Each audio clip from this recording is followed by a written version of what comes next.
This podcast is brought to you by the Arte Media Pantheon. Please head to artemedia.org to see plenty of podcasts from our great friends. Or, if you would like to start your own podcast, they can provide you with the tools and resources to do so there.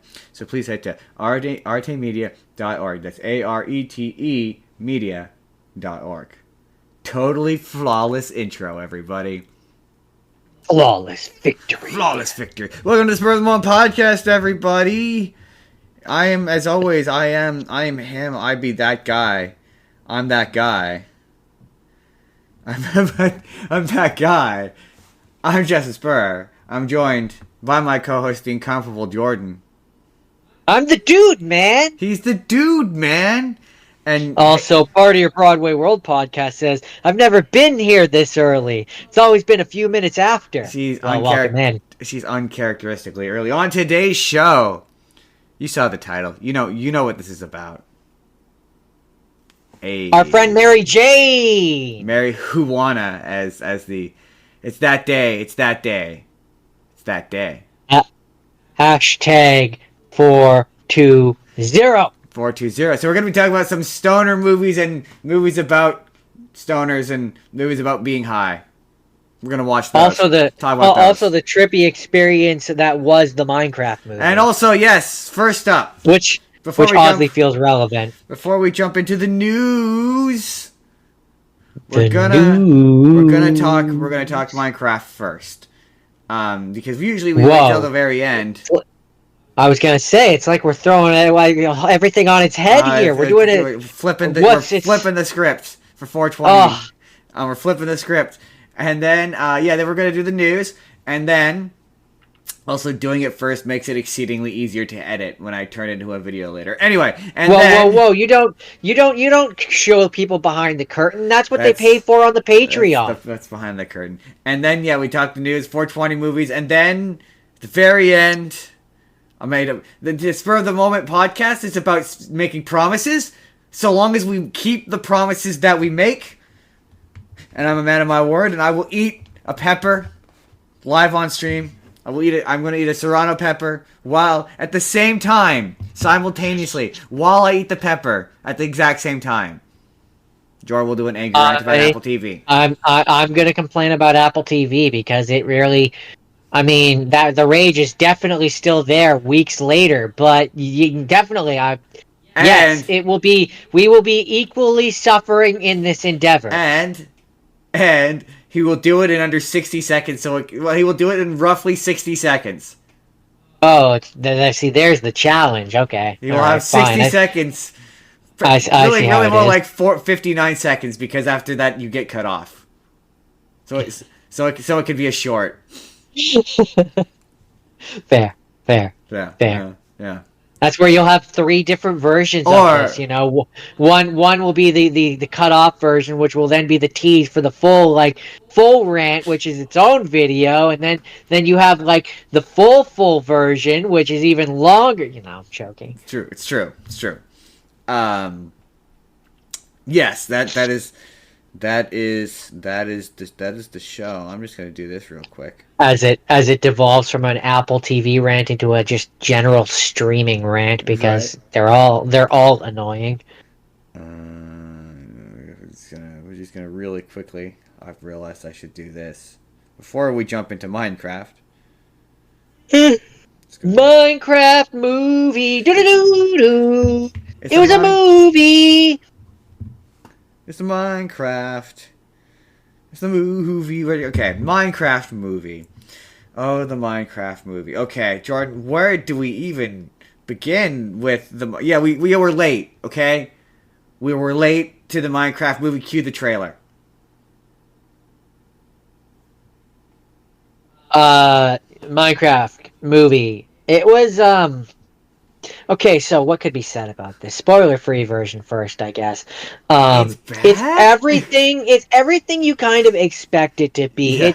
It very much makes me think of what you would think of back in the day when you think of video game movies before Mario and other quote unquote and Sonic and other good ones came out, when they were just known for when video game movies connotated a certain image. It is reading Super Mario Brothers movie. Yeah, it definitely is. Original Super Mario Brothers movie. Just like, okay. That's the best spoiler-free way I can put it into words. It's a bad movie, right?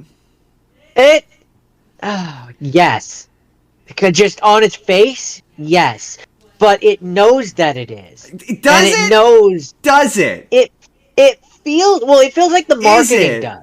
Is it self-aware? I was flip-flopping between whether it was self-aware or not the entire time. Garbage man. Just like okay. Like it feels. I don't know how to very put it funny, but it was. I don't know if it was funny for the right reasons. I don't know if when they were making it, if they felt like if it felt like they were aware. I think they have retroactively since its release become aware. Probably, yeah. Okay, so Jack Black, anyways. Definitely. But okay, so okay. This is one of those experiences where like we watched it with the group. There was 4 of us. Friend of the show, Adam, who's in the chat, was with us. Aneurysm. He was with us.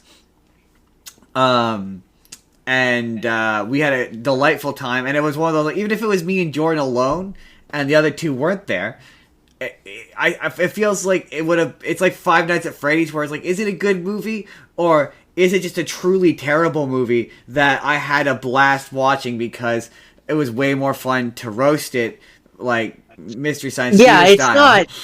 It's not good. It's what, you know how I've always said there are certain movies which are good bad? Yeah, absolutely. That's what this is. Like, it's garbage. Like, it's hot garbage. Yeah, but it's delightfully enjoyable hot garbage.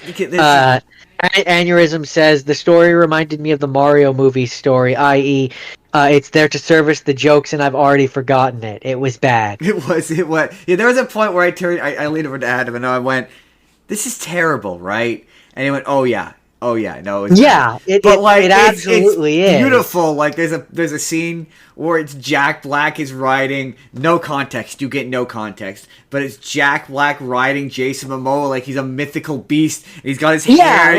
Like it's ridiculous. It's ridiculous. But it's ridiculous.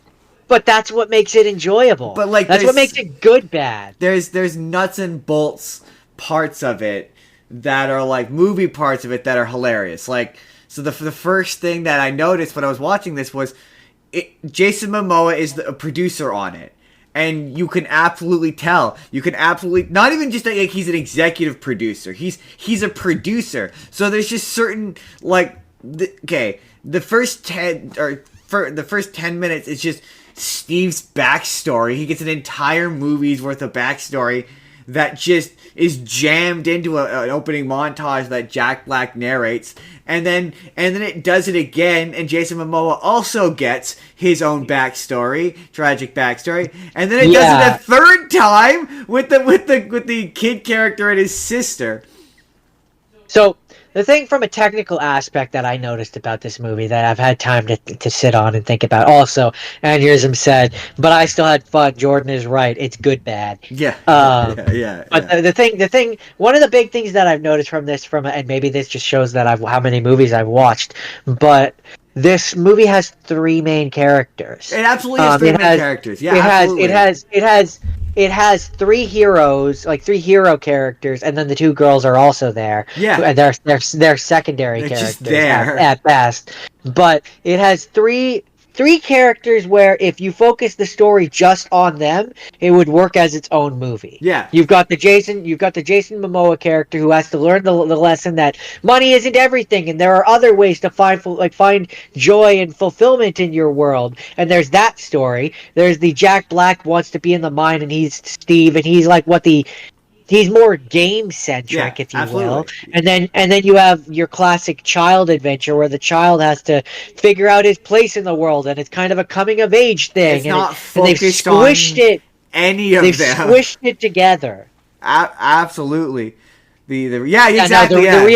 the realtor felt wholly unnecessary. Well, Absolutely. that was a moment where I turned to him and I felt bad. I was like, sorry, movie critic brain time. But there's a scene where it's the realtor and the sister, and they're walking up and they're like casually just walking and like hitting the zombies as they're having this conversation.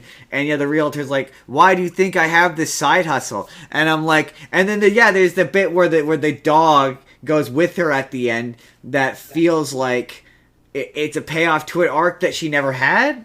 Like you could, Yeah. like there's no reason. Like there's a moment where they run off to find a map only because They have no place in the story. well, yeah, she's like, we're gonna go off this. We're not gonna go off to the why. Why would you not follow him? He clearly knows where he's going, and then that's just to add later on when they go for the jewels for Jason Momoa. It's just there so he could be like, we need to get to the place before my sister. But then they get to the place anyway, and the sister's not there. Like the sister doesn't show up till way later. So like narratively, she serves no purpose in the script. So it's like, yeah, it's a bad script. Aneurysm says, I don't understand where their parents are and why they decided to make the random realtor the parent figure, which, as far as I understand it, the parents are dead. The parents are That's dead, why yeah. but like, and I still wouldn't have brought these characters to the Minecraft world, but like, you could have had the realtor be like her mom's friend. Yeah. And like they're staying at her house instead of the 14-year-old girl can afford a house somehow. How the hell? I can't. I'm 33. I can't afford a fucking house. How is she affording a house? I'm sure. Again, this movie feels like it's like 4 or 5 different scripts that have been like mashed together into one movie. Like they all have different. It's so weird. This thing was in developmental hell for like years, and you can tell that it was, and that these are like 4 or 5 different scripts. Well, there's like, moments where it's like you could feel it. Jason Momoa is like, I'm the like. There's this really funny scene where he's like walking off out of the scene.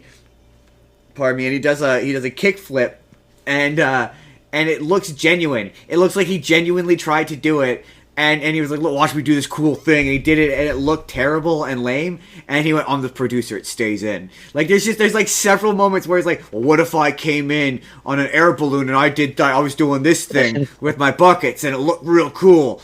And I'm like, yeah, it just feels like Jason Momoa was the producer and just said they had to. Also, yeah, Jack Black put his full Tenacious D in this. He's all the way. Yeah, he's just all Jack Black in this. Also, you can tell he's having a blast. Yeah, well, he's like, also, I haven't been able to do Tenacious D music. Aneurysm says Stifler's mom spinoff when? Yeah, okay, yeah, the totally and completely unnecessary subplot involving the villager and the principal of the school for some reason that pays off in an admittedly very funny credit scene. That's very funny, but it's completely pointless to the movie, which I guess is what makes it so funny. I think part of why this movie very much makes me think of the original, the live action Mario movie, is because much like Mario back in the day, Minecraft, I mean, it does, but it's not known for it, but it doesn't really have a story. Not really. I was gonna say, it feels like as the person not in its real, like in the actual Minecraft form, but there there's the one which is a prequel, which takes place before the main game. It's like the piglins invade. There's the one of the characters from that game, from what I understand, is basically just the chick from this one. So it in a lot of ways it feels like they've taken the story of that and turned it into a movie. That's one of my things was like, if you've never played or yeah, well, I was gonna say I was gonna say, like, part of why I think this movie makes me think of Mario is because Mario back in the day didn't really have a character, right? And so it's just, they made a movie about the property, and this is very much the same, where it's like, it's not known for having a story, so they don't really have to adhere to something. Yeah, well, and they kind of just did whatever they wanted and threw in it threw in a bunch of mind stuff. It has this plot about like the real world and this connection to the real world and whatnot. and it's like it. It feels like at one point the real world was involved, and that villager gag was a remnant of that they thought was funny, so they kept it. But it's friggin' it's bizarre. And yeah, Jack Black definitely seems to be 100% aware of the movie he's in, because yeah, like I say, the aforementioned bit of him riding where he's like, we gotta go cheek to cheek, we gotta go cheek to cheek. Like, it's so weird. Him and Jason Momoa and Jack Black's chemistry is they are hilarious. Their chemistry is phenomenal. But like, oh yeah, they're in a completely separate universe. They might be on acid. I don't know. Like this movie could just be Jason Momoa and Jack Black's acid trip, and it could be believable. Yeah, and then we saw talking pig people. It feels like there was a version of this, like the first version of this that Jason Momoa like pitched was Jack Black and him, and it was a buddy comedy. I could absolutely believe it. With a lot of like absolutely over the top Tenacious D style jokes. I could fully believe it. Like it feels like that was the original intention, and then they took it to a movie studio, and no studio would pick it up. And they were like, "Minecraft is a kids game. You have to have kids in there. You have to shove them in and work them in somehow." Because like all the kids stuff, like the boy, the girl, it does feel shoved in. It does. Yeah, well, especially like. Yeah, it did hit a point where I went, is this a Minecraft movie? Like, because, yeah, I mean, to be fair, it is exactly what we said it would be. It's like, yeah, there's a half an hour to 20 minutes of, we gotta learn each, but it's so tedious because it right as you're, okay, yeah, now this is, and like in my brain, I'm like, my god, there's like 3 more characters we have to do, and it just resets. So it's like, now it's a young girl and a young boy, and he's going to a school, and Jack Black is just gone, and so that kind of brings me, I guess, unless you have it, do you have anything? Well, I have one more thing that I want to say. And then we'll get to the big chicken jockey elephant in the room. More just a general, it is kind of, as a person who plays Minecraft, there is something oddly fascinating about seeing the things that you know, like up there. So like when the kid is going up against the Enderman, and it's like, no, you don't fuck with the Enderman. Don't look them in the eyes. Those fuckers will kill you in like 2 hits. Like, those things suck, man. I hate those things. See, I thought they were going to do when Jason Momoa, spoiler alert, you think Jason Momoa is dead. And they just are unceremoniously like, well... we didn't really know him. We've known him for like 2 days. We don't really seem all that broken up about it, really. But because again, it's one of those kids in the back of your head. I mean, maybe if you're a kid, you don't. Maybe you bought it. But as an adult who knows how movies work, I'm like, yeah. I went. Is he dead? And then Adam went. Is this that kind of movie? And Adam went. No. When we need him most, he will return. And then like he came in on the balloon. In the all is lost moment. Yeah, he did indeed. That my other favorite moment was in regards to the Stifler's mom and the villager. Me being like, is she gonna fuck the villager? I absolutely believe in the first iteration of this, or one of the iterations of this, in the scene where they put the orb of dominance, which is a cube, which was a funny joke. I thought was funny. It made me laugh every time. But when they put it on top of the dark portal, I definitely, I mean, it's an easy ASR thing that it wouldn't have been hard for them to change the color of it, where in the original version it probably changes their portal from the nether and turned it into the blue one, because that's the thing that let them come from the real world. And then in the original version of the movie, the piglins probably go storming through that portal into the real world. Momoa ain't paying that producer's money to get killed off. Yeah, no kidding. Yeah. And then, probably then in the real world, there was a scene with Stifler's mom and the villager, where he's like you have to come with me. The pillagers will destroy everything, and like that would be the big scene where he talked. Oh, is that was my question. So the bad ones that look like villagers but are evil, those are called pillagers? Those are called, I believe they're illagers. Oh, illagers. Oh, okay. Pillagers is what they're called. When I said I meant piglins is Oh, what I meant. oh, The big guys. so No, do I think they're illagers so do because it's do supposed to be like they were like villagers that went bad. Basically, so they studied magic. the oh, interesting. So do the piglins show up when you do Minecraft Monday? Do the piglins show up? I mean, they exist in the Nether. I can go to the Nether and see them. Oh, They oh, don't come. They don't come into the overworld, and if you do, you know how in the movie, if they come to the overworld, they start turning into pig zombies. yeah. I believe that is a real thing. Huh. Like if you push one of them through, I believe they do turn into. Maybe I'm wrong about that. That sounds familiar. Hmm. Also, for the longest time, and I don't know if this is still a thing, but um, in like one of the base versions of Minecraft, if a pig got struck by lightning, it would turn into a zombie piglin as well. Huh. Interesting. See, I don't yeah. know if that's still a thing, It's but just odd. It was odd that's like, okay, so here's all the mythology of the world, like really like condensed. We're just kind of matter of factly like this is a piglin, and then not really go into like the history of the world, what the villages are, what the nature of this well, place is, all this stuff that you would ask in doing a movie about Minecraft. yeah, that's probably because I don't think it exists. They don't really outwardly in the main game anyway. I can't speak for all the spin-offs, but in the main game, there's not really, like I said, there's not really a story, right? It's kind of just a building game. So like there's stuff where like for example, game theory is trying to put together the history of the Minecraft world and all the story stuff, and that's where I get a lot of this from.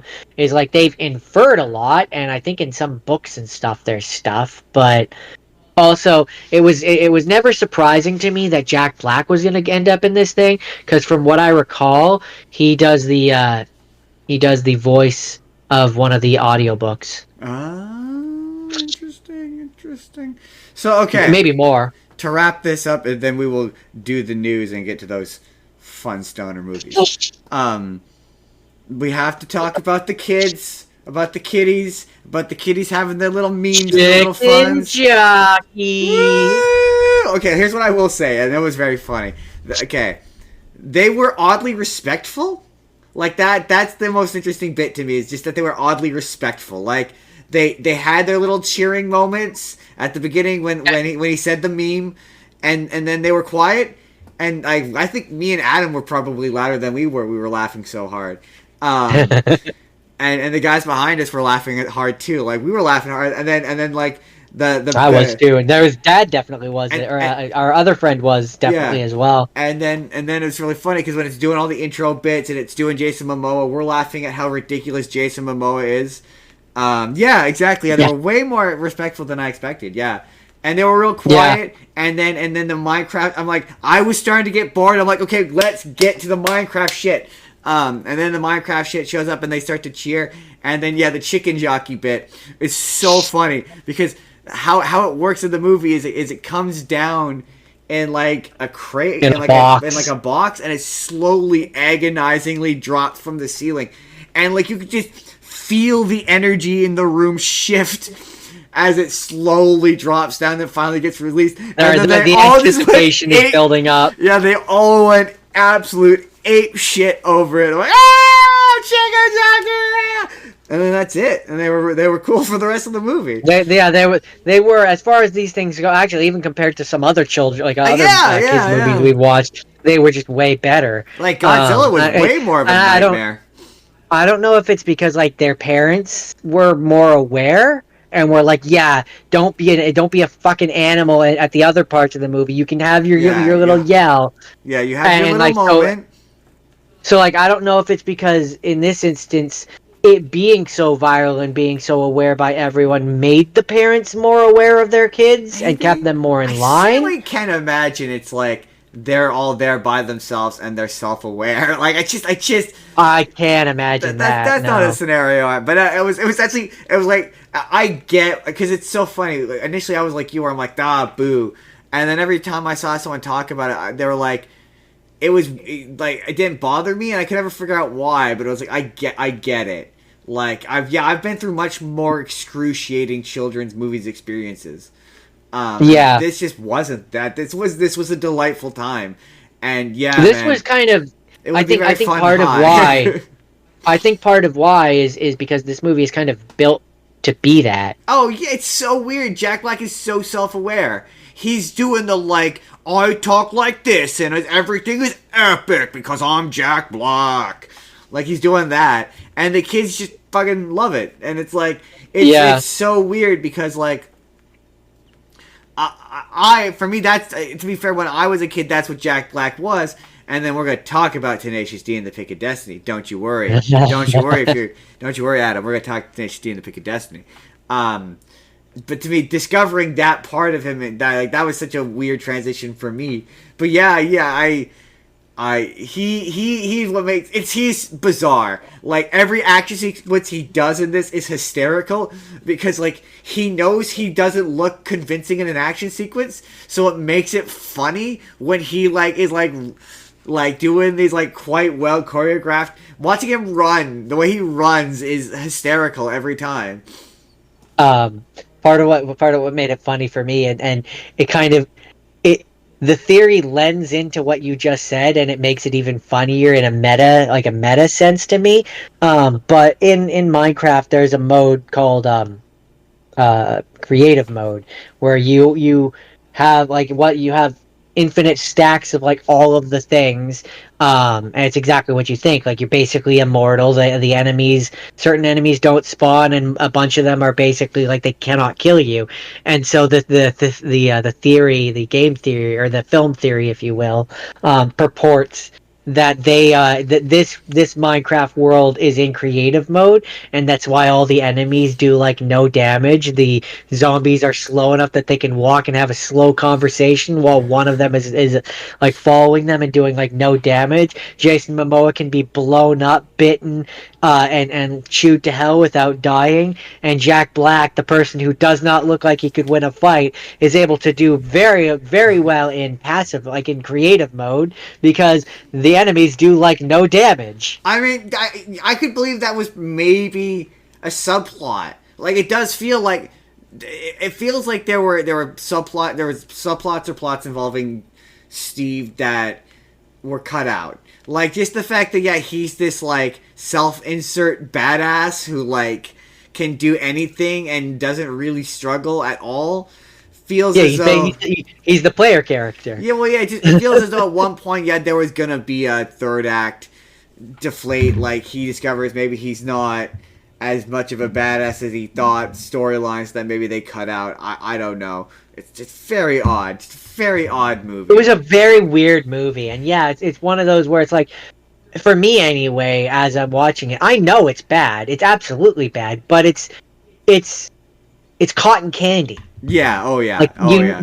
it has no substance. You know it's bad for you, and yet it's still enjoyable, and you like it. Yeah. I I would say that this would be a very great movie to invite friends over and Yeah, get high. exactly, Adam. That was one of the things in the film theory that I saw. I can't take credit for the theory; it's not my theory. But that's one of the things that I saw, where they were like, yeah, he punched a tree and then had like infinite blocks, and that only makes sense if you're in creative mode. I was just impressed that with the in regards to the chicken jockey thing. I'm impressed. Chicken jockey. Chicken jockey. I was just impressed that it's 3 weeks in and there's still kids chicken jockeying out there. Oh, there was a lot. There was a lot of people there Shit too. like that. Look, man, people are gonna hate. People are gonna hate if they want to hate. It is a dumb movie, but it's a very fun dumb movie.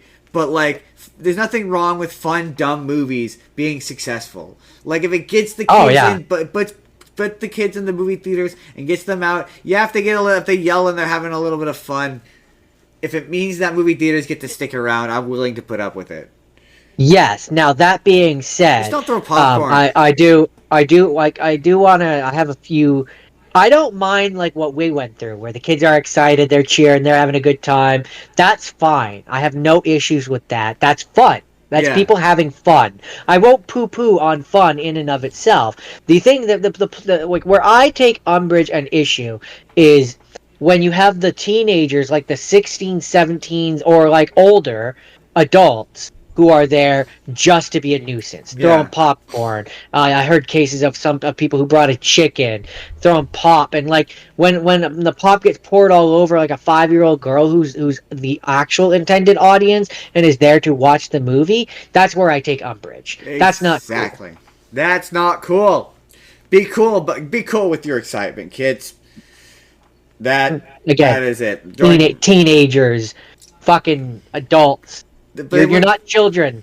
It very much was like, yeah, I might have to rewatch this movie when I can actually pay attention to it and come back to it, because like, yeah, it's really hard to know whether or not it's a good movie or like I feel like maybe no, it's just not. I think we've thoroughly poked holes in it enough to be like, it's not a good movie. That's where I say no. It's not a good movie, but it not being a technically good movie doesn't mean it can't be a fun movie. It reminded me a lot of. It's funny you said Mario. It reminded me a lot of the Five Nights at Freddy's movie. Yes, I can see why you would say that. What did he say? That's my thing is blocking. I can't read his full comment there. My heart. There's a stupid little heart emoji thing. Oh yeah, it says he's happy we saw it after the crackdown, so we didn't have to deal with watching it with a bunch of 25-year-old Zoomers pretending that they're not in their mid-20s. Yeah, half the videos. Well, that's exactly. That's exactly what I'm talking about. That's what I take umbrage with. And that was always my point. Like, I never had a problem with the kids getting... I mean, I do sometimes, depending on the movie. But this movie is kind of made for that. Yeah, exactly. But no, when it's kids and stuff, even adults, if they want to cheer and not be obnoxious about it... Impact... Well, no, I guess... Like there's certain things, like there's like the ones where it was like there was the kids showing up in suits to the Minions. I was like, that's not hurting anybody. Yeah, that's not so bad as long as like they're quiet. Yeah. Right, like that's my thing. Is if they're doing that and they're being loud, throwing popcorn, destroying property, doing stuff like that, that's when I have an issue. Yeah, like because like don't be.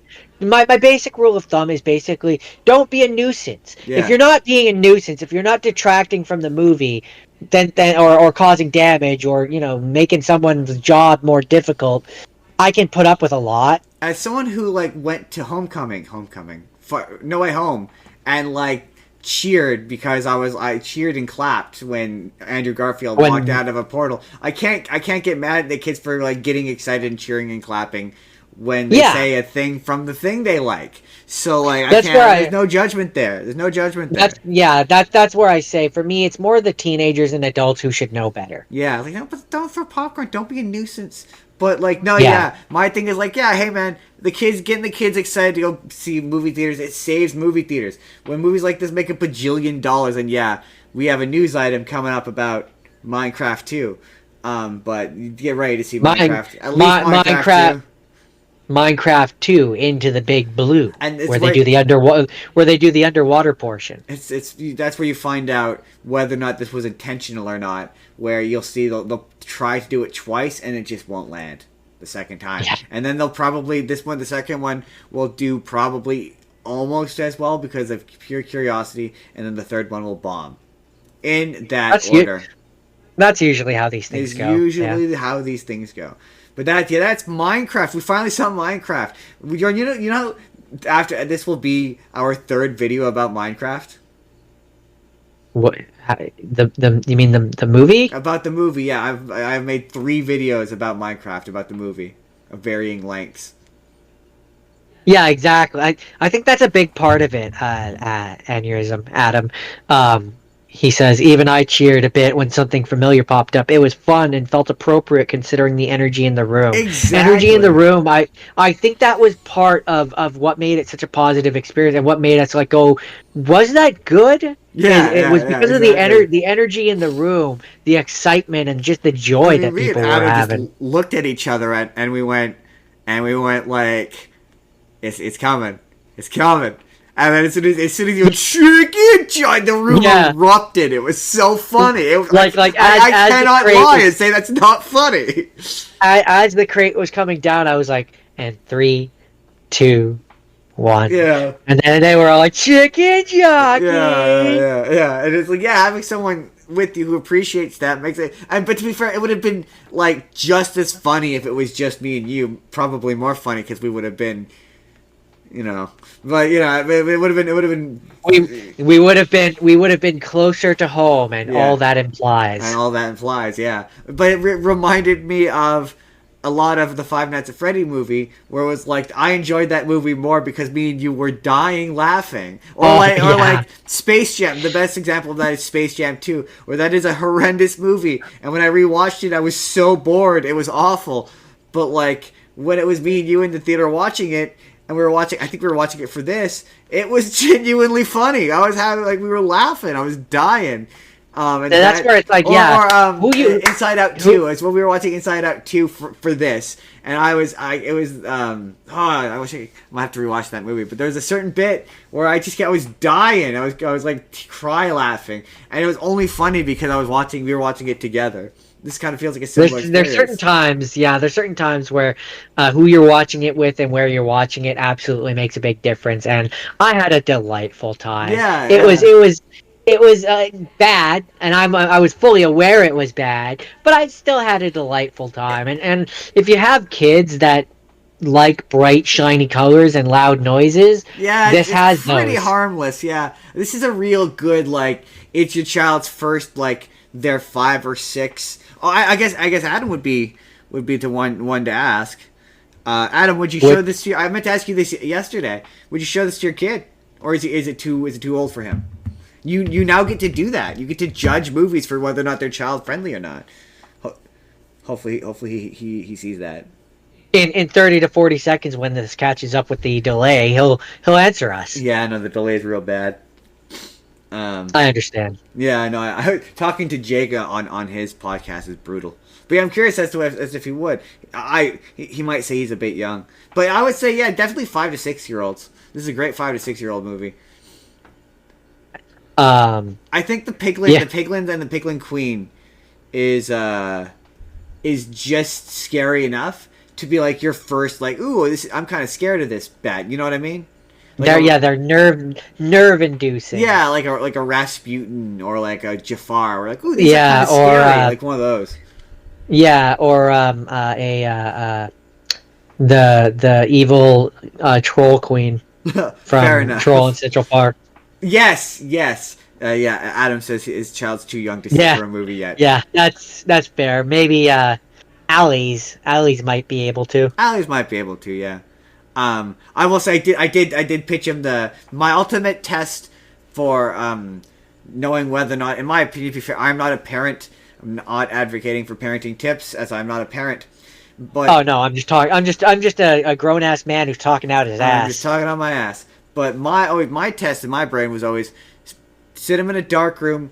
A dark room is key. Turn off the lights. Be like, if you can sit through this entire movie, then you are ready for the big time. I mean, to be fair, if you go into the Nether in the game, any of those piglins that you're killing that are turned into pork chops. I mean, you don't think about it in the game, but when they're people... Yeah, there's a couple times I was like, oh, I was kind of getting to like that character. Now he's just dead. I was like, I guess it is kind of video game logic-y a bit, isn't it? I suppose. A little bit, it's allowing me to compartmentalize, I suppose. But yeah, no, I had a great time, but it was definitely one of those moments where I'm like, I think I'm going to be a lot nicer to this. The moment I knew that... Okay, let's be fair. It's thoroughly discussed, and Jake will concur with this. But I love me some silly shit. Sorry, there we go. I like me some silly shit, and that movie is so silly. Like it's the moment I knew I loved it was Jack Black riding Jason Momoa. How does he have the upper body strength to just carry him on his back? Do you know how heavy Jack Black would be? It doesn't make any sense, but it's hilarious. And the way he's like holding his hair like they're handlebars is so funny. You know what what that scene specifically made me think of is yeah, no, that's fair. Them having a personality is what. Yeah. But that scene where Jack Black was riding him made me think of the Hasselhoff scene from Yes! SpongeBob. Oh my god, totally, totally. Is that a thing you can get in Minecraft? Oh my god, I promise we're gonna wrap up Minecraft. But is that a thing you can get in Minecraft? What? Like can you actually get a jetpack in Minecraft? I don't think so. Like that's There's a lot of things. There's a lot of things in this movie which were definitely just for them. I mean, to be fair, they had from what I saw, they had a skin pack which was the movie pack, which yeah, I'm I pretty saw sure that. would have turned Steve into looking like Jack Oh, Black. probably. I mean, they gotta do a pack where they give you a spud gun or the bucket chucker. I'd be I'd be kind of surprised if that wasn't in the movie pack in some regard. Uh, Even if the Spud Chucker was just like a skin for the bow and arrow. yeah, that'd be very funny. That's it, George. Do you have any final thoughts on the Minecraft movie? I mean, it was fun. It was fun, wasn't it? I had fun. It was fun. I had I had a fun. good time. I had a good time, and that's really all you're looking for. Sometimes it doesn't. Sometimes the movie is exactly what it looks You like. think it's gonna be? Yeah. It was exactly what it looked like. Every review I saw of this said the exact same thing. You know, you've seen the trailer, right? That's This it. is just that. That's just that. And every now and then it's nice to not have a trailer try and trick you and hide something in there and just be what it says it's gonna be. I would say maybe if you're expecting the girl characters to do anything or provide any value other than being girls and black, then Are you allowed to are you allowed to say that? I'm not. Are you but allowed? It's why are you they're allowed there. to point out such things? I feel like you're going to get us in trouble. That's Our gonna get me- 150 That's gonna get or me canceled. 155 subscribers might cancel you. They don't do anything in the narrative. There's two scenes where they're just walking along and you're like, "Well, this is a complete waste of time. This movie could be 10 minutes shorter." Yeah, they could have stayed in the real world. Also, she looked like she was. Anyway. Moving on. Yeah, pretty Moving much. on. You're gonna see it. You're gonna see it for the jokes and the references to the game. Yep, Absolutely. pretty much, and that's fine. We said that about the That's Mario fine. movie. Yeah, Adam was here when we said that about the Mario movie, right? Yeah, where it looks like the thing, and that's fine. It doesn't really need to do anything It else, doesn't but that need to do anything else. But I don't think there's much more to say about the Minecraft movie. We had a good time. But That's the ultimate summation. at the start of our Minecraft movie, we got to see. I don't know if we talked about it. The extended look at Superman, where I think we've talked about it before, but it looks fun with Crypto. where he's just a real jerk. He's a big jerk jumping around and breaking Superman's ribs. That's a fair opinion. If you haven't played the game, I don't think it would be quite as enjoyable. If you don't like Jack Black or Jason Momoa, you probably won't like it, and it wouldn't be as enjoyable in the theaters. That's a fair summation. Okay, here's what I will say. Yeah, I don't disagree for like a regular person. You're probably right. I think it'll be a bit out there. But I will say if you're like really into movies and like how movies are made, just like it's such an ego-driven movie in that regard that it's just really funny. Again, there's just so many Jason Momoa is the producer, so his character gets way more time in this than he probably is narratively necessary. But it's really funny. Considering his character is at best in any other movie a side character, yeah, you're absolutely right. Right. It's really funny. So like if you're really into just movies, it's a very funny. It's one of those like it will be a classic in terms of so bad it's good you watch it because it's bad with your friends kind of movies. Like I think it will. It'll be an original Mario movie. I think it'll elevate to cult status. I definitely do. Anyway, Jordan, Superman. Yeah, that every time I see a commercial for that, I'm even more excited for that. Yeah, it looks fun.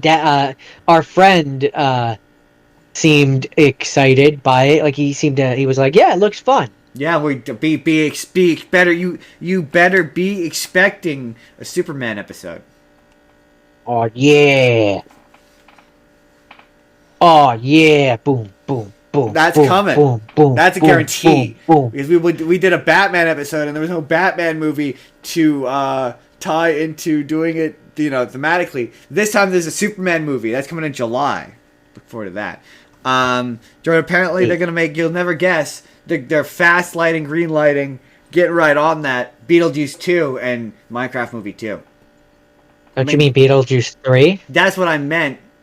I meant 3. I said 2. Because there was a 2. Yes. It already exists. Why are they making a third one? They're already too old for the second one. That's stupid. Doesn't the second one end on a cliffhanger?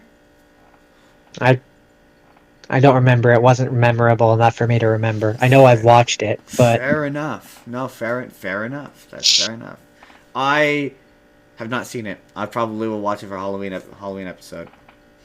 I understand. So Jordan, I think we had this as a theory. Toy Story 5 news.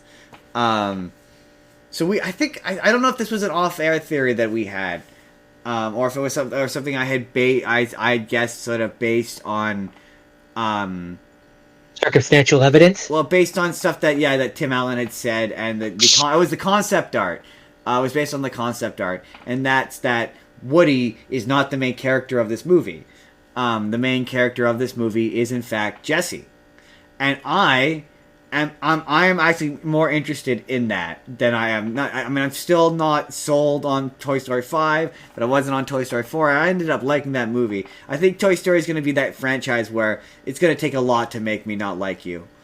But so I think it's odd because Tim Allen's doing a lot of talking about it and not Tom Hanks at all, really. So I think it's going to be a thing where I think Woody will maybe show up in the second or third act, and that's it, in like a cameo role, and that's it.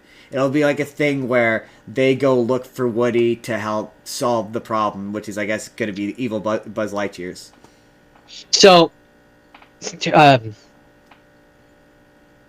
one thing real quick, technical thing. Every time you're talking, it sounds really buzzy, and I don't know if that's just an on my end thing or if that's also being captured, but I thought I'd mention it. Now, on the subject of the movie, on the subject of the movie,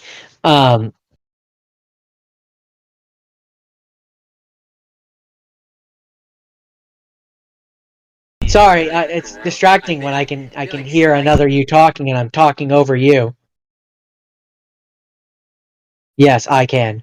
Oh, that's weird. You shouldn't be able to. It should be muted. Weird. So I continue talking. It was incredibly distracting. No, yeah, okay, it doesn't sound buzzy to the audience, which tells me it must just be me. Sorry. Mine's like a lazy Susan. Swing back around. Jesse and Buzz. Yeah, that's right. So I'm of the opinion it shouldn't exist, but if we're having it hoisted upon us, this Toy Story 5, I don't want in the modern times.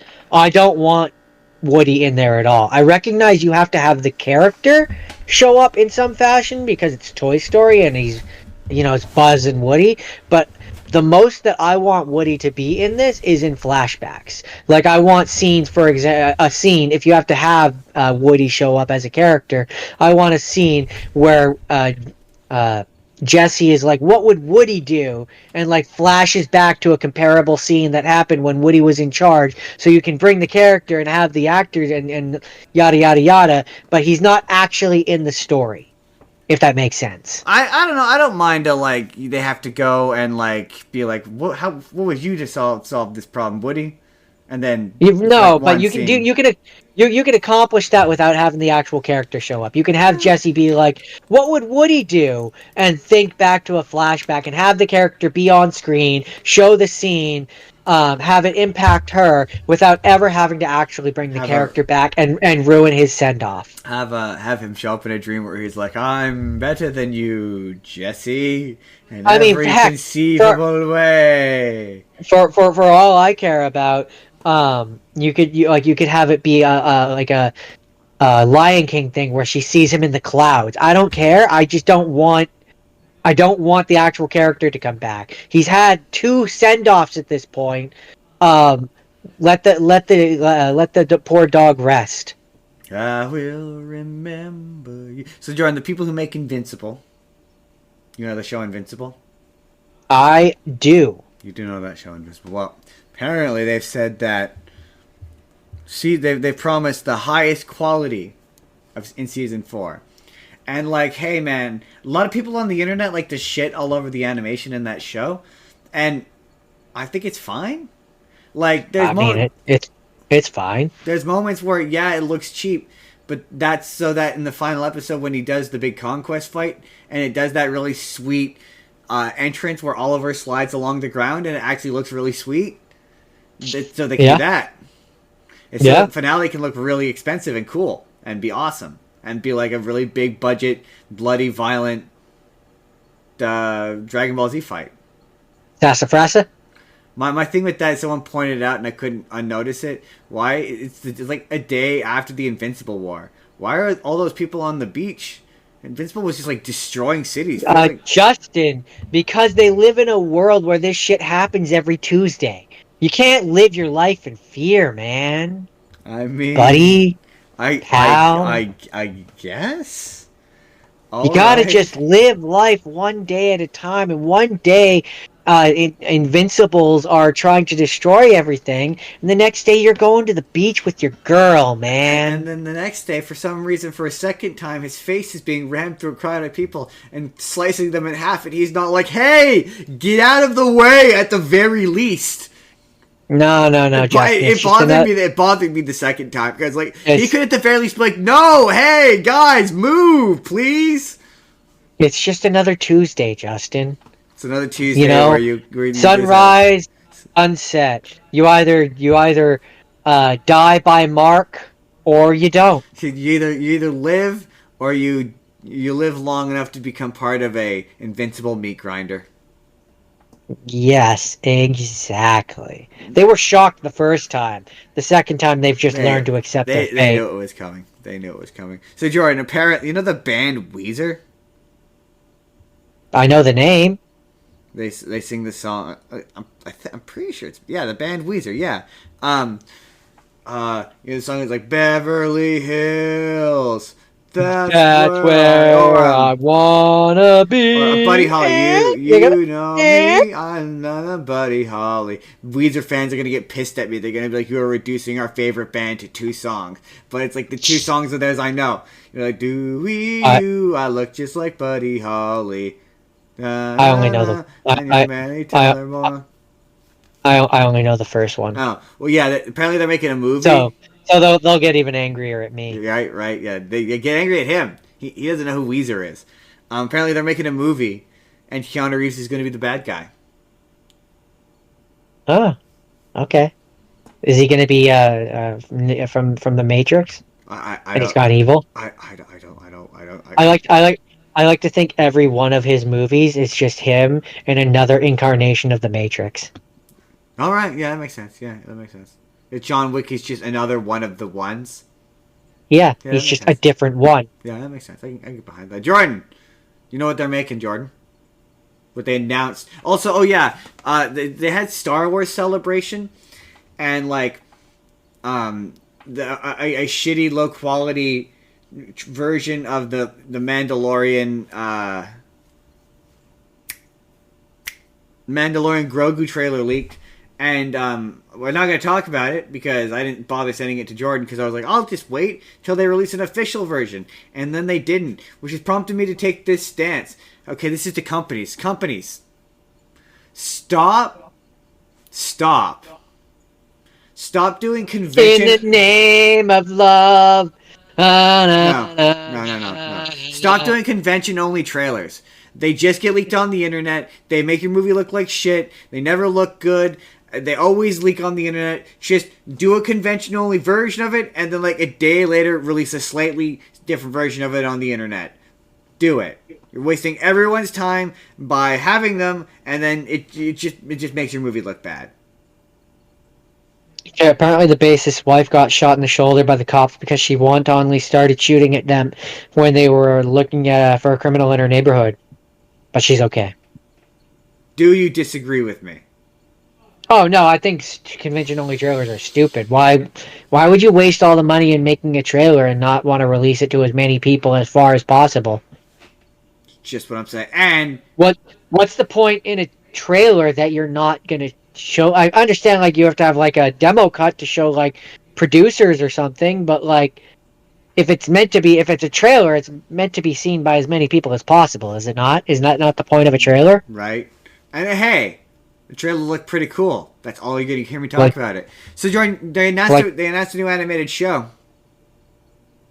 they sounds very cool. And an animated show, you say? At There Star are Wars. so many. Oh, at Star Wars. Okay, I was gonna At say. Star Wars. Jordan, it's a Darth Maul show. A Darth Maul animated show called Is it made by Dave Filoni, the guy who made Clone Wars? I think so. Yeah, it sounds like it's going to be starring Sam Witwer, who is the voice of Darth Maul on that show. And yeah, it's called Cool. Star Wars Maul Sith Lord. Interesting. So it'll probably take place after episode. I'm guessing after episode 3, before episode 4 is probably where its time placement is. If I had to guess. I think so because he technically gets killed on Rebels when he dies. Right, but Rebels is like episode 4 or just before episode 4, I believe. So it's like it's gotta be... this would be before that, probably. If I had to guess, because of where he is in the world, this is probably like right after episode 3. I'm guessing. Right after the purge, because as of that point, he should be on Mandalore as ruler of the Mandalorians. Yeah, well, I think it's about his when he's a drug lord or whatever, the gang lord. Yeah, crime boss, that's basically that part. Gotcha. of the timeline. Sense. And then they announced Sean Levy. I'm never sure how to pronounce that name. The guy who directed Deadpool and Wolverine and Atom Project. He's doing a Star Wars movie, and there was a big old rumor that Star Wars movie was going to have Ryan Gosling in it, and they confirm Ryan Gosling is going to be in it, and it's going to be called Star Wars: Starfighter, and it's described as a standalone adventure that will take place 5 years before the events of 2019's Rise of Skywalker. It's an entirely new adventure featuring all new characters that is in a set period of time that's not been explored yet. I have no strong feelings about that one. That one sounds kind of boring. You should! I'm kidding. I don't know if that's supposed to be funny, but that was funny. He says in text as if that suddenly makes it clear. Justin, you you try and read that. You tell me if that helps you. Hold on.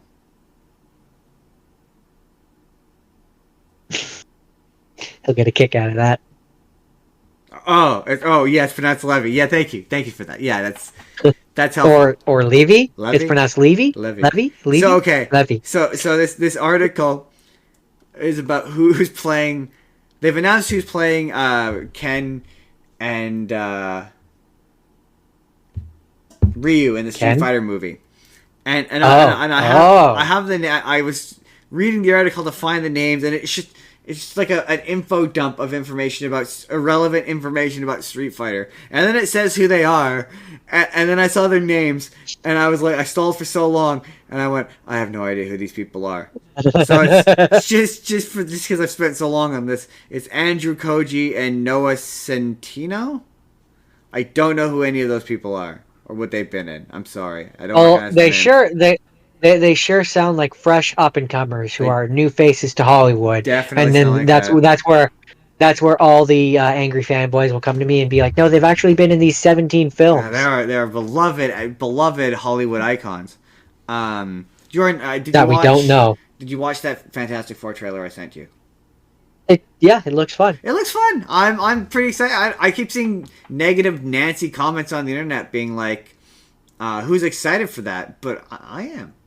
I kind of am. I'm not excited for it. I mean, I have to be honest. I'm not real. I don't know how to say this nicely. I could care less about the Fantastic Four. I'm excited to see the big dumb purple guy. Oh my god! I think it's 90. It's Galactus. It's like Galactus is doing so much heavy lifting. Which is, I mean, Yeah, it's absolutely. appropriate because he's gigantic. But just him just taking a walk down. Just him making his way downtown. Making my way downtown. Making my way downtown, hot and fast. Look at me, I'm Galactus. Blah! It's like, so good. And like the thing that makes me laugh about from a meta standpoint and having nothing to do with the movie itself is all the angry people who are like who are like the Silver Surfer can't be a woman. She's been a woman before. Shut up. Yeah, she's been a woman before. It's not like they made the original She's not. Silver They're Surfer not. girl. This Yeah, is a character that exists in the comics. Stop being yeah. dumb. It's not Norrin People Rad. make us It's all his look girl. dumb, right? It's just a different. It's different. And it signals that they're from a different universe. Dummy. Dumbass.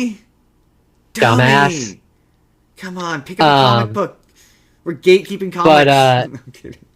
but yeah, no. There's no way by the end of this though that they don't. They're going to end up in the MCU, and then there will be a scene. There will be a scene at the end of the credits where Robert Downey Doom is going to walk out of a portal. I'm Robert Downey Doom. And he's going to be like, "What is this strange new world?" Right? They're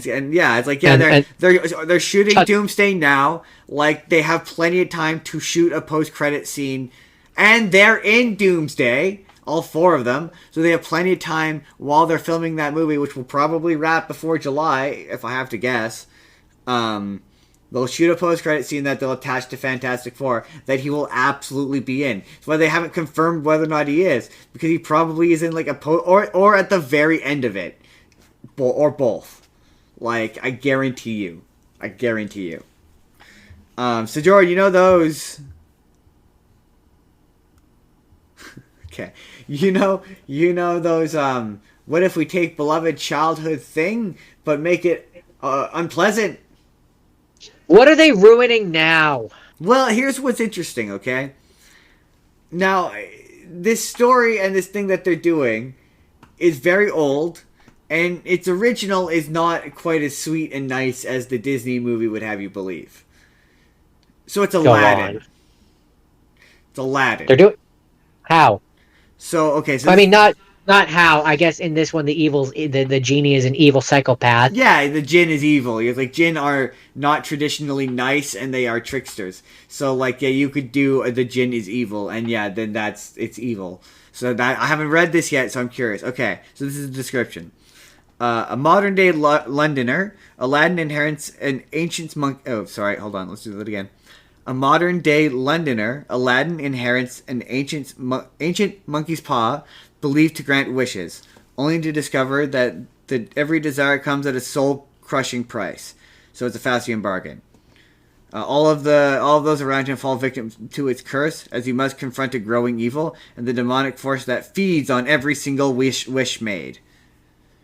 So it's not really Aladdin, then. So it's a monkey's paw that also has a genie. So I'm guessing that the wishes will create the genie, and then the genie will be the evil thing. Right, but it's not really Aladdin. The point of Aladdin is not the genie is evil. The point of Aladdin is Jafar and him taking over the. So it's not Aladdin in any way. No, I mean, yeah, just his name is Aladdin. That really just seems to be the connection.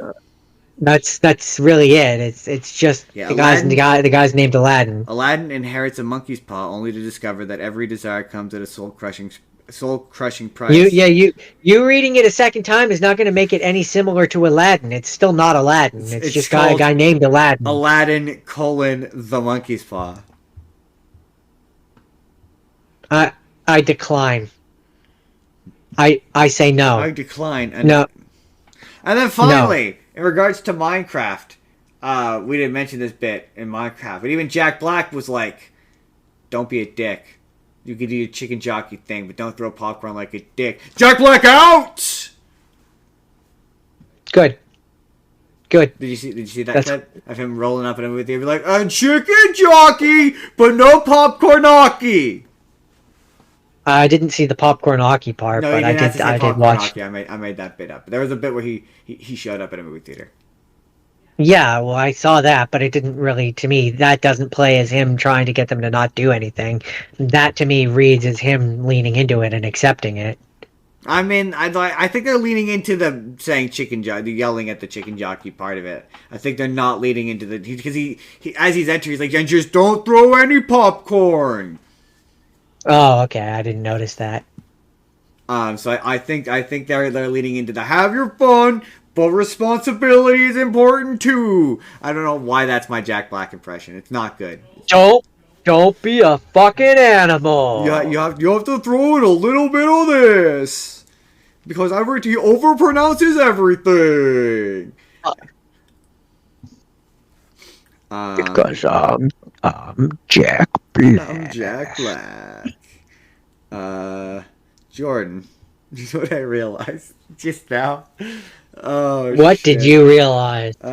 Did oh no, you know what? Oh, but you know what? I didn't put in a sponsorship. Totally forgot. So you know what? Sponsorship section. That's the end of the news. That's the end of the news. That's the end of the news. I'll put it in after because I'm pretty sure he sent me a link to it. So either he didn't, and this is gonna make me look foolish, or he did, and you'll see a link in the description below. But y'all should go check out Vizard.ai. I have been using Vizard.ai for a couple of weeks now, and it has been very useful and very helpful.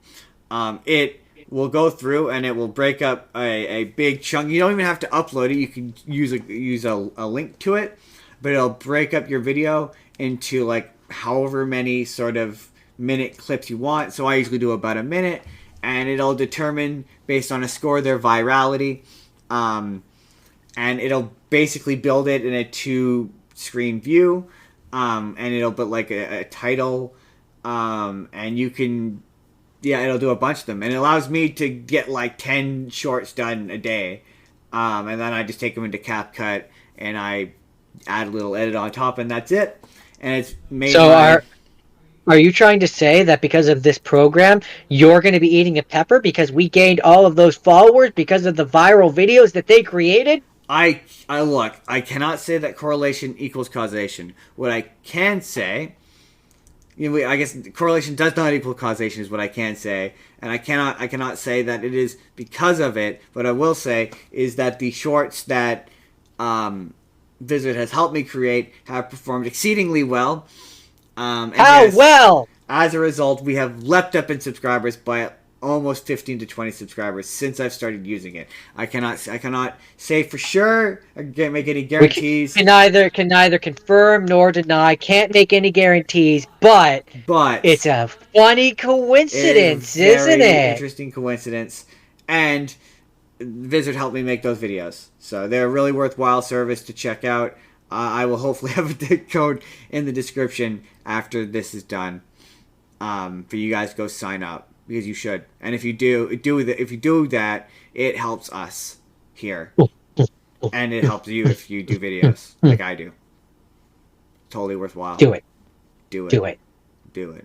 So now here's the thing, folks. Here's the thing. This week's topic. You seen the title. You know what this is. You would think that. Oh yeah. You would think that they would do Easter. You would think that they would do Easter. And just for if there are any kids out there listening, it's important that you know the Easter Bunny is real. Santa Claus real.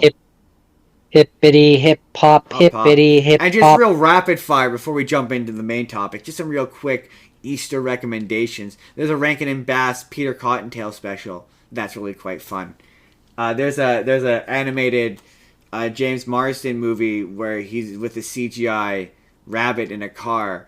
That if you can get past the fact that it's Russell Brand, is honestly pretty good.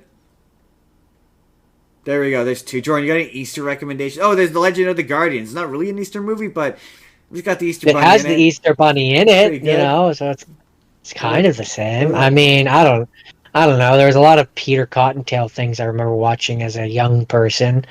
I mean, if you're Christian, there's probably Jesus movies, I assume. Because today's his day, right? Today is the Lord's Day. I'm totally kidding. We're totally kidding. Oh.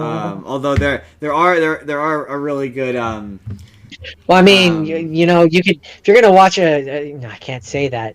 I can't make that joke if in case there's any young people watching, I can't no make that no I joke. can't join because the Easter Bunny's real.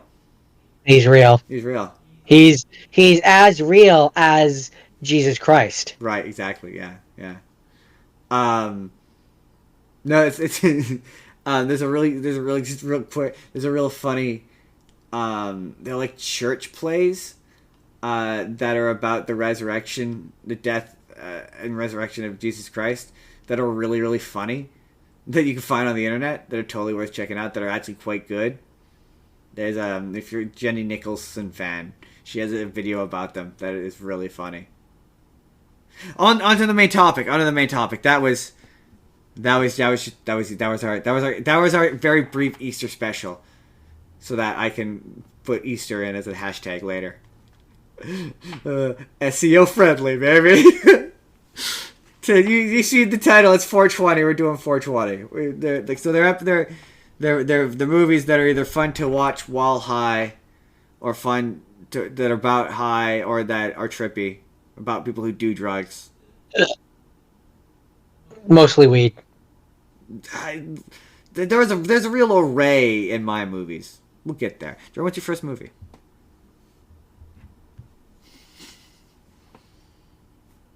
So, if you were to go to Google and type in "leaves of grass," the very first thing you would see is some book or poem or something. But if you then went back and retroactively typed "leaves of grass" film, then you would get the 2009 American black comedy film, which has Edward Norton in it as twin brothers. Which, as an aside, as twin brothers. thanks to my good friend Mary Jane, it took me way too long to realize that they were both Edward Norton. Um, um, because my good friend Mary Jane distracted me. All right, noted. I don't know if we can say that out loud on YouTube, but I understand. Um, but yeah, no. So basically, you have good brother Edward Norton, who is shaved and clean and looks like Edward Norton. Um, I don't think he's watching. He doesn't usually watch these, but we'll pass that on. Um, but yeah, the short haired one is a good son. Long haired one is weed creating and smoking bad brother.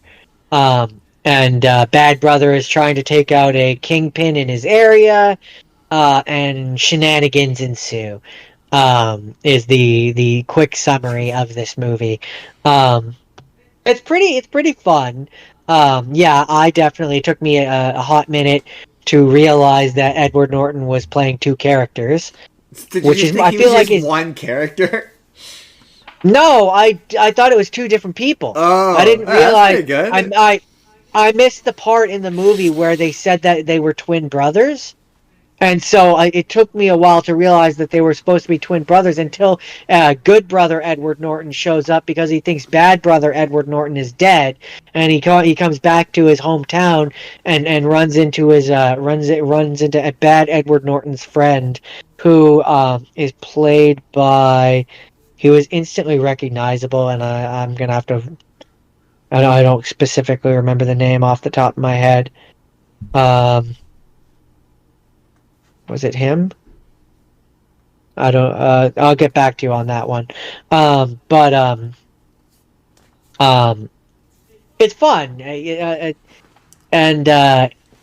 when I first was kind of reading about it, I thought it was gonna be. I thought it was gonna be a little bit dark. That's who it was. Um, Timothy Blake Nelson is Oh, is yeah, yeah, yeah. I know is what that is is. bad Edward Norton's friend. So he plays like a hick in this movie. Came out in 2009, so it must have been around the time thinking about it, shortly before or after Incredible Hulk came out. Oh yeah, yeah. Um, but Yeah, it would have been about that time. um, I had a good time with this one. I don't remember how it ends, but I had a good time with this one. I don't have a lot more to say about it. All right. Uh, it was enjoyable. All right. So my Although, first yeah, one. I will say though that yeah, it being called Leaves of Grass made it difficult to find because yeah, every time I looked it up, I'm pretty sure Leaves of Grass, the actual Leaves of Grass, is like a very famous poem, That makes which sense. is obviously what the name is making fun of. But every time I looked up Leaves of Grass, that's what it brought up. That makes sense. That makes sense. All right. All right, Jordan. All right. Jordan, I just have to ask you one question before we leap into my first one, Jordan. And that question is, dude, where's my car? Where's your car, dude? Dude, where's my car? Dude, where is your car? Where's my tattoo say, dude? That's Uh, sweet. s- Sweet, dude. Yes, it's What's dude. mine say? Dude.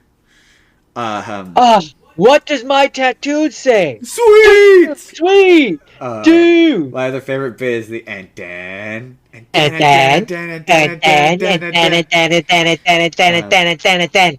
That movie's very. It is Dumb. It's dumb. Very It's very dumb. dumb. I that's when I remember watching it. Adam's place. Yeah, yeah.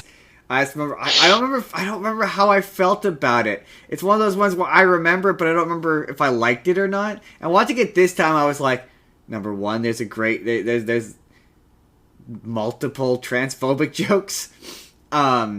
There's a character who is a And then, she's a transsexual stripper, and she looks like a woman, and then her boyfriend is just a woman with like a pencil mustache, like a drawn on mustache, and it's like, so wait, is she supposed? Okay, all right, and it's for a really in service of just not really all that funny joke, and I mean, yeah, I very much remember it being in the same level of like maturity humor level as Austin Powers. It was yeah, dumb, pretty much, yeah. juvenile humor. Yeah, it's Sean William Scott and Ashton Kutcher, and yeah, it's just, yeah, it's very, yeah, it's just, and it does very much. They get high. There's a part where there's a really dumb stoner dog who, if you try to take his pipe, he wants to bite your arm off. Hail Zoltan! Hail Zoltan! Um, it's just. I don't know. I had a threshold this week, and that was the point where I think I had hit it, where I was like, it's just not doing it for me. I don't know. There are certain ones. There are certain ones where I definitely enjoyed them more than others. And so I know exactly what you mean. There was a threshold for me. Yeah. There's absolutely. There's just kind of like, it's just the humor is just. I mean, it's just very funny. There are jokes that are funny. Like there's no, sorry, that's the next one. But just the unraveling the mystery and how it gets progressively more insane. There's a really funny cameo from it was Andy Dick, and I can't remember who the other celebrity is, but it was two people who are reasonably famous, but they don't get credited, and they're just there for the one scene. It's very bizarre. That's Anyway, yeah. funny. It's been so long since I've seen that movie. I don't remember the last. I think the last time I watched it was with you and Adam, Probably, I could believe it. I could absolutely believe which it. was would have been in my childhood. Would have been, yeah. Teen-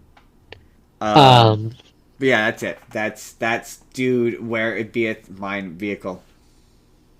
Where beeth your vehicle, dude? Okay. Well, my next one is Ted 2, which is the sequel to Ted 1. My favorite. To be fair, I like everything about I like this movie and most things about it, but I have one major thing that weirds me out every time. Amanda Seyfried is too young to be with Mark Wahlberg. It's weird. It's weird, and it's weird. It's weird. I think they're like not that They're like far apart in age, are they? They're like 25 years apart. 25 years apart. Then something like I that. agree. It is weird. Hold on, I can give you an exact. I feel like she's my age, but I might be wrong about that. The Hold one on, thing I remember hold about on. the second one, I'll vamp for you. Amanda Seyfried is 39. Mark He Wahlberg, is like 65, I think. No, 60. It's 20 years I think he's older. 59. He's 53. Okay, I mean that's not that bad. It's like 13. It's bad. It's bad enough. I think it's weird.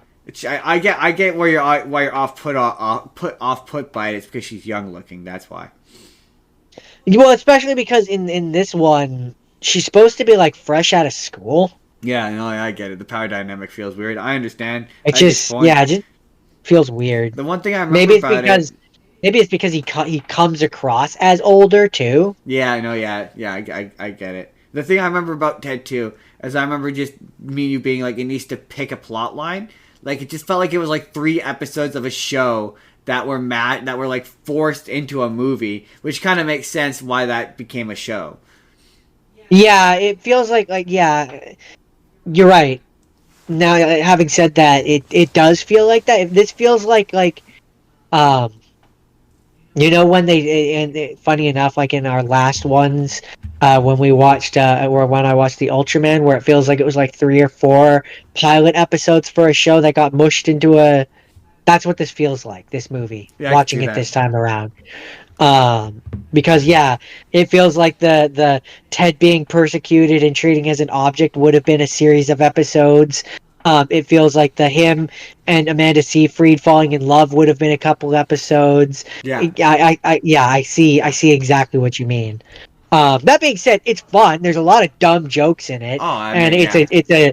it's a generally good time. But I kind of really it's like the show. Like I've seen clips from it that have genuinely like one of my favorite ones is the one where they first discover pot and they get really high and they're walking down the stairs and like in their heads it's slow motion and it's playing the song where it's like da da da da da da da da da da oh da yeah. yeah and Um, they're doing it slow like da da da da da da da and I'm like yeah that's kind of what it's like.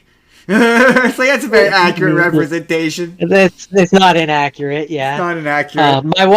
My one thing with the show, I've never watched it, but my one thing with the show that would it makes it hard for me to get in, like to want to watch it, is I just don't believe that kid becomes Mark Wahlberg. I mean, yeah. I get past that, but I do get what you mean. Hey, maybe he slims up in high Um, school, in I college. mean, maybe stranger things have happened, but that would just be my thing. I would have to watch it as if it was like an alternate universe or like a different Yeah, world. it's a really funny Um, show though. It's totally worth checking out. I mean, yeah, here's what I'll say about that. I like American Dad. I Yeah. like The Orville. I like things that Seth MacFarlane is on. Even Family Guy, I like parts of it. Um, he's good at what he does, so it wouldn't surprise me to find out that I would have a good time with the Ted show. Um, but that's not what we're talking about. We're talking about the movie, It's not what we're and here to talk about. it has a lot of jokes in it and a lot of things that make it enjoyable. That's really all I have to say about that one. I mean, it did very well just looking at the budget. But anyway, All right. For me, my next one, the one that is next, the one that I shall do that next, the one that follows the previous one. is a little movie called Harold and Kumar Go to White Castle. That is about Nice. Harold and Kumar and how they want to go to White Castle. They get Their really. quest to get sliders and food and oh man, we need to go to a fast food place after I this kind of think I want to. We'll talk. We'll talk for reasons. for reasons. Yeah, it's their journey. Harold is an intern at a company. He's a big busybody. He's doing all the work of these guys who treat him like crap. They treat him. They trick him into doing all their work. And Kumar wants to get stoned, and they get really stoned, and they're like, "We want burgers," and it's their shenanigans trying to get to the burgers, and all the trouble they go through and the growth they go through. Zip back The ass. burgers. And in one point, Neil Patrick Harris shows up as himself, and steals Harold's car and parties in it, and then has it reupholstered, and then gives him money for the burgers at the end. And he's really funny, and he's like bleach blonde, and I forgot how young he was. And that's the movie. Fun fact about How I Met Your Mother: that is the movie. That's the reason why he got How I Met Your Mother. That version of that character is what would basically become Barney. That's funny. Yeah, it's really funny. And one of my favorite bits is the one where it's the racist police officers, where it's the guy, he's trapped in jail, and he's like, "I'm just in here because I'm black," and they're like, "What?"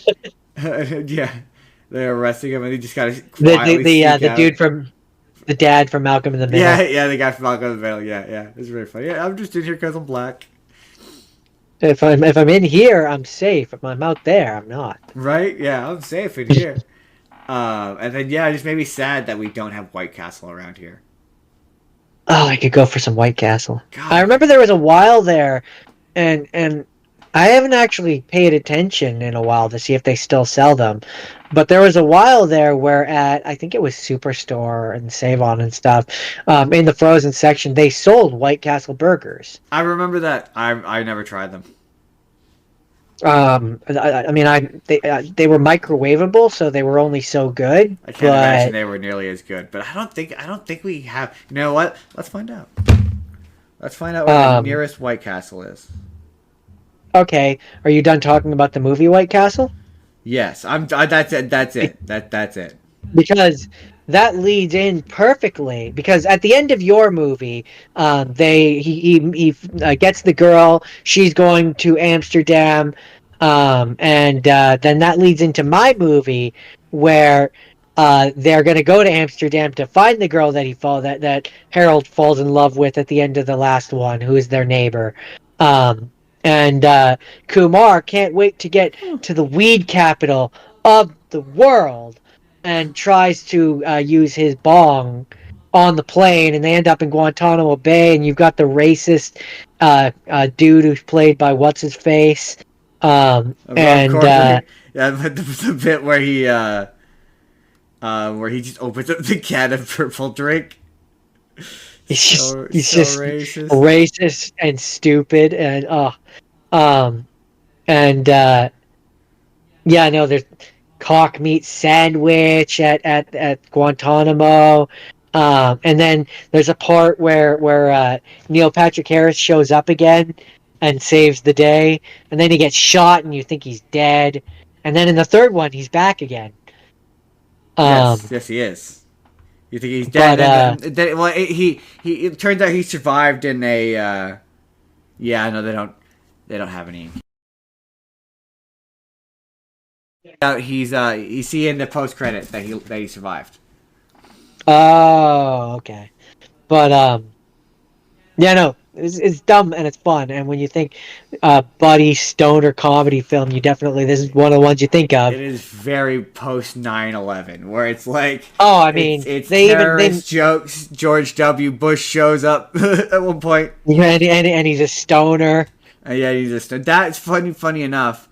On my 18th, that came out at around the time I turned 18, and I desperately wanted to go watch an 18A rated movie, and that was it. It was that this had just left, and I think it was Sex and the City, and I couldn't get into this, so we ended up watching the ZZ Top concert in DVD, which ends on a big old cliffhanger with Dusty Top being like, and then it cut off. There is. Yes, there is absolutely a third one. Yeah, there's a third one. It's Christmas Carol. A very Harold and Kumar Christmas. That one implies that Neil Patrick Harris, the aggressive straight version, basically, in that one he's the real life version of him. So he's gay and he's married to the guy he's married to in real life, who plays but it's all part of a stage. Like he's pretending to be. It's a ruse, so he can sleep with women. and the husband is actually addicted to coke, I think, or drugs or something, and he's basically using him as a beard to pretend to be gay, and it implies that he might be a rapist. Yeah. It's very Yeah. weird. It's very Yeah. strange. I recall it being an okay Yeah. movie. Yeah. I mean, I don't remember it being as good as the first or second one, but No, no. But the funny bit I remember about the second one is the DVD, which had all the deleted scenes, and the one of them and was, instead of it being a I think in the bottom third party. one, I think in the third one too, it's been like years since Harold and Kumar have been together, and Kumar comes back into Harold's life and like drags him down or Yeah, something is supposed to be the point. yeah, pretty much. Yeah, he's like, I stopped talking to you because you were like my shitty college friend who didn't grow up. Yeah, and then by the end of it, I think he grows up. I think so. I recall. I do recall. But yeah, that's Escape from Guantanamo Bay. Yeah, I remember the DVD had all the deleted scenes and stuff, and so like the one where they're at the party and it's the bottomless It's party. now a In topless the party. deleted scene, it's now a topless But party. he does he still has the same speech of him justifying the topless party where he's like, oh, bottomless parties are so blasé. It's the exact same speech, but it's reversed. It's instead of a bottomless party, Yeah. it's a topless party. It's really funny. But yeah, that's Harold and Kumar. There's not much more to say about this one. It's a lot of stupid, fun, stupid jokes that are straight from the 2008, 2009 Pretty era. much. Yeah. It is much like any of these R-rated comedies is a product of its time. It's not one that would probably be as successful today as it was I then. That's for don't sure. think so. And it's funny because the guy who plays Kumar, ended up working for the president. Oh, did he? Yeah, he worked That's in the weird. White House for like a long time. Well, Harold, the guy who he plays was on 24. the guy who plays Harold was in at least one other of my movies. I might have been in two other ones, but at least one other. And my headcanon is it's him before he met Harold, which is why he doesn't. I don't think he smokes pot in that one. That's funny. That's funny. So my next one, Jordan. See, when we chose to pick movies about pot, we decided to do a wide spectrum to make sure we hit all the corners. So I really wanted to make sure I got all of them. So I picked a movie called Reefer Madness. Now, George, you know what Reefer Madness is? Well, I've seen another version of it, so it's an instructional thing where the person is trying to teach parents about the dangers of reefer. Well, so it is a movie. It does no. There is a plot to it. The framing device is it's a court person basically warning about the dangers of pot, and it's told about a story over a story of a young couple kids who go to a party and smoke a marijuana cigarette, and they all go mad, and the kid ends up killing his. He ends up killing a bunch of people. Like one of them gets in like a car crash. The one, his sister, I think it's his sister, nearly gets raped at one point. And it's basically saying that like if you smoke pot, you'll go absolutely insane. And I had to read. The movie opens with a thing about marijuana that isn't inaccurate. Like, most of this movie is inaccurate. It says that like if you smoke marijuana, you like fly into like an incensed rage, which is just not how pot works. But so this is how the movie opens. Opening scroll forward. The motion picture you are about to witness may startle you. It would not have been possible otherwise to sufficiently emphasize the frightful toll of the new drug menace, which is destroying the youth of America in alarmingly increasing numbers. Marijuana, with an H, is that drug, a violent narcotic, an unspeakable scourge, the real public enemy number one. Its first effect is sudden, violent, uncontrollable laughter, and then some dangerous hallucinations. Space expands, time slows down, almost stands still. fixed ideas come next, conjuring up monstrous extravagances, followed by emotional disturbances. The total inability to direct thoughts, the loss of all power to create physical emotions, leading finally to acts of shocking violence, ending in an incurable insanity and picturing its soul-destroying effects. No attempt was made to equivocate. The scenes and incidents, while fictionalized for the purposes of the story, are based upon actual research into the results of marijuana addiction. If their stark reality will make you aware that something must be done to wipe out this ghastly menace, then the picture will have not failed in its purpose, because the dreaded marijuana may be reaching forth next for your son or daughter, or yours, or yours. Oh, okay. All right. It's not Jordan. Technically inaccurate. I mean, okay. It will break Sure. down to fits of laughter, Jordan.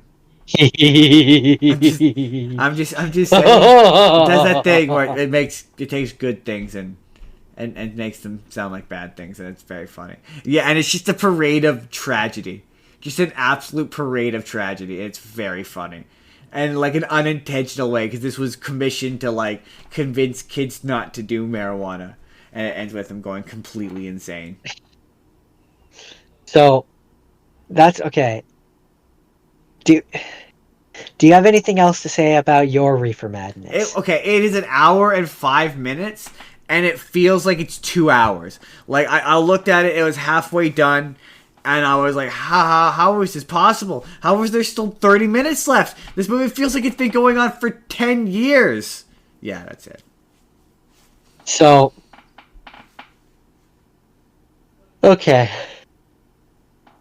Sorry. How dare you, quite frankly. So, my next one was Reefer Madness, the movie musical. I did almost consider that. Which, it's a film adaptation of the people that produced it. Written by Kevin Murphy, Dan Studney, and produced by the three. It's a film adaptation of their musical of the same name, which is itself based on the 1936 exploitation film of the same title. That's the one I watched. Yeah, so this is based on the musical that was based on the movie that you watched, and it.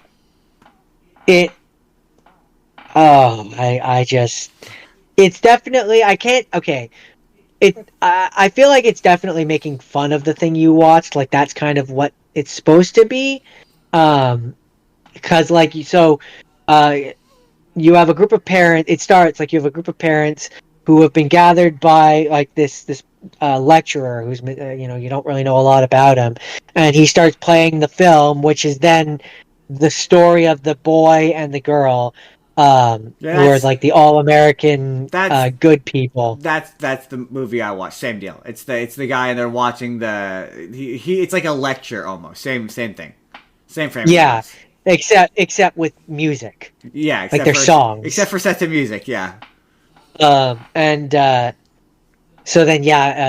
the boy ends up getting hooked on the marijuana, goes down the path. It just, from what you've described, it sounds like it's essentially exactly the same, but with music. But then it ends, and this is, I think, maybe the difference.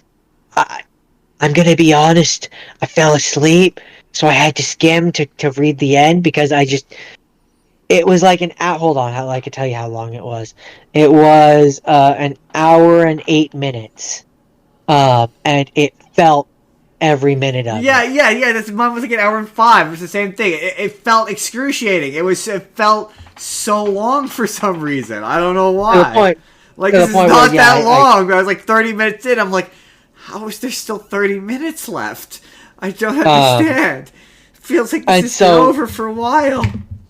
Yeah, the way that it ends, basically, the boy and the girl or whatever escape from hell and Satan, and they repent and are with Jesus and stuff, and then the entire audience joins the suddenly real film cast to hold a huge anti-reefer book burning.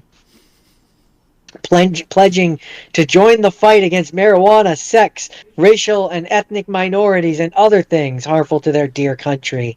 And the lecturer drives off, pleased that he has succeeded in exploiting everyone's biases. Okay.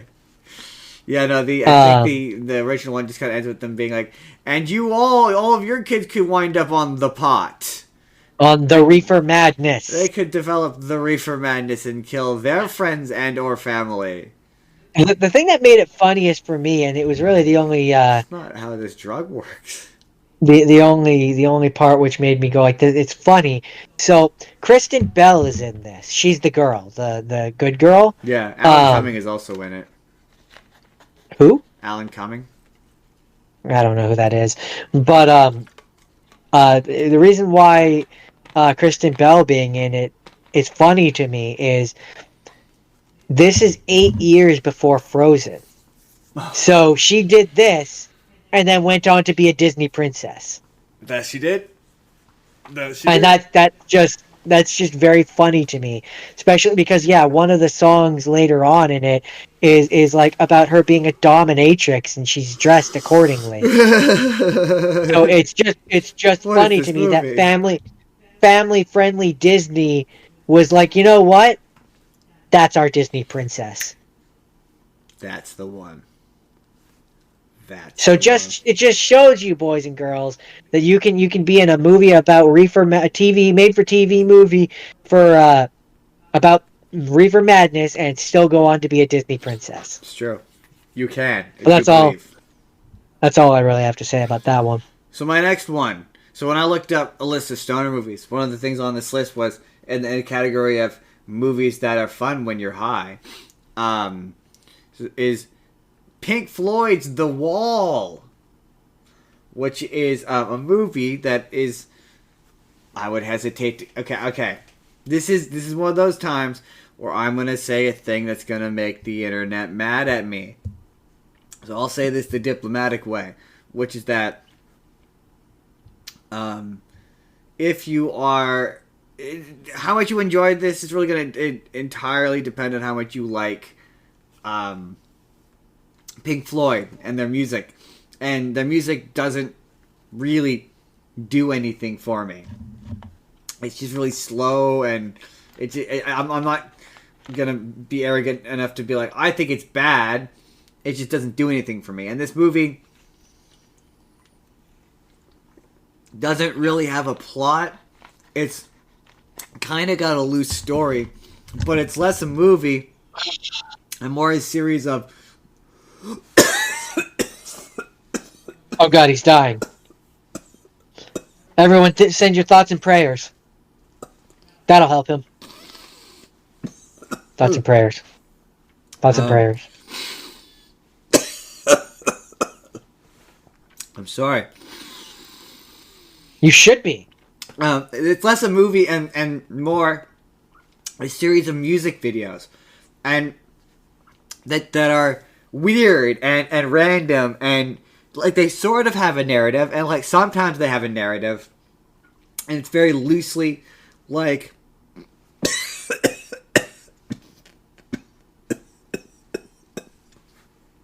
Are you gonna be okay? Do I need to come out there and kill you? Do I need to finish you off? Oh, I'm good. I don't know why my throat is tickling. Sorry, I'm gonna get there.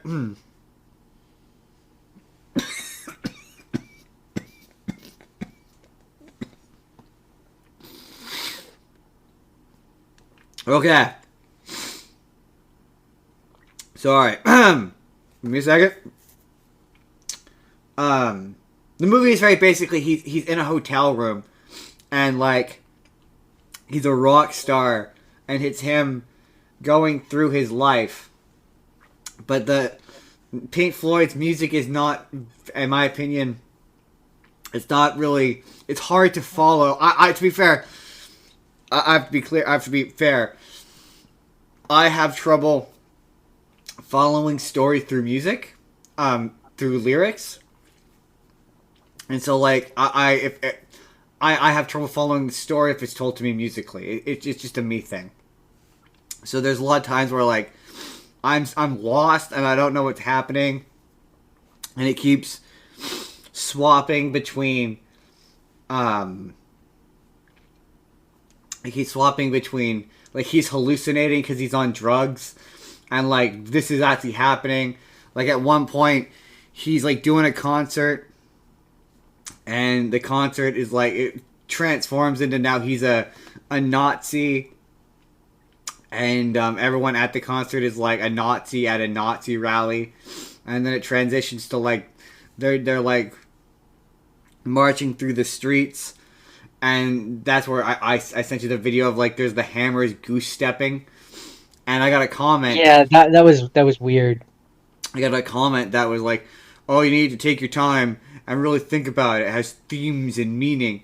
And I was like, I could tell that it was clearly trying to say something, but like there's a song or there's a bit where it's like him in school, and like all of the kids like oh is like all the kids are like are rioting or whatever, and it seems to be like okay the teachers are evil.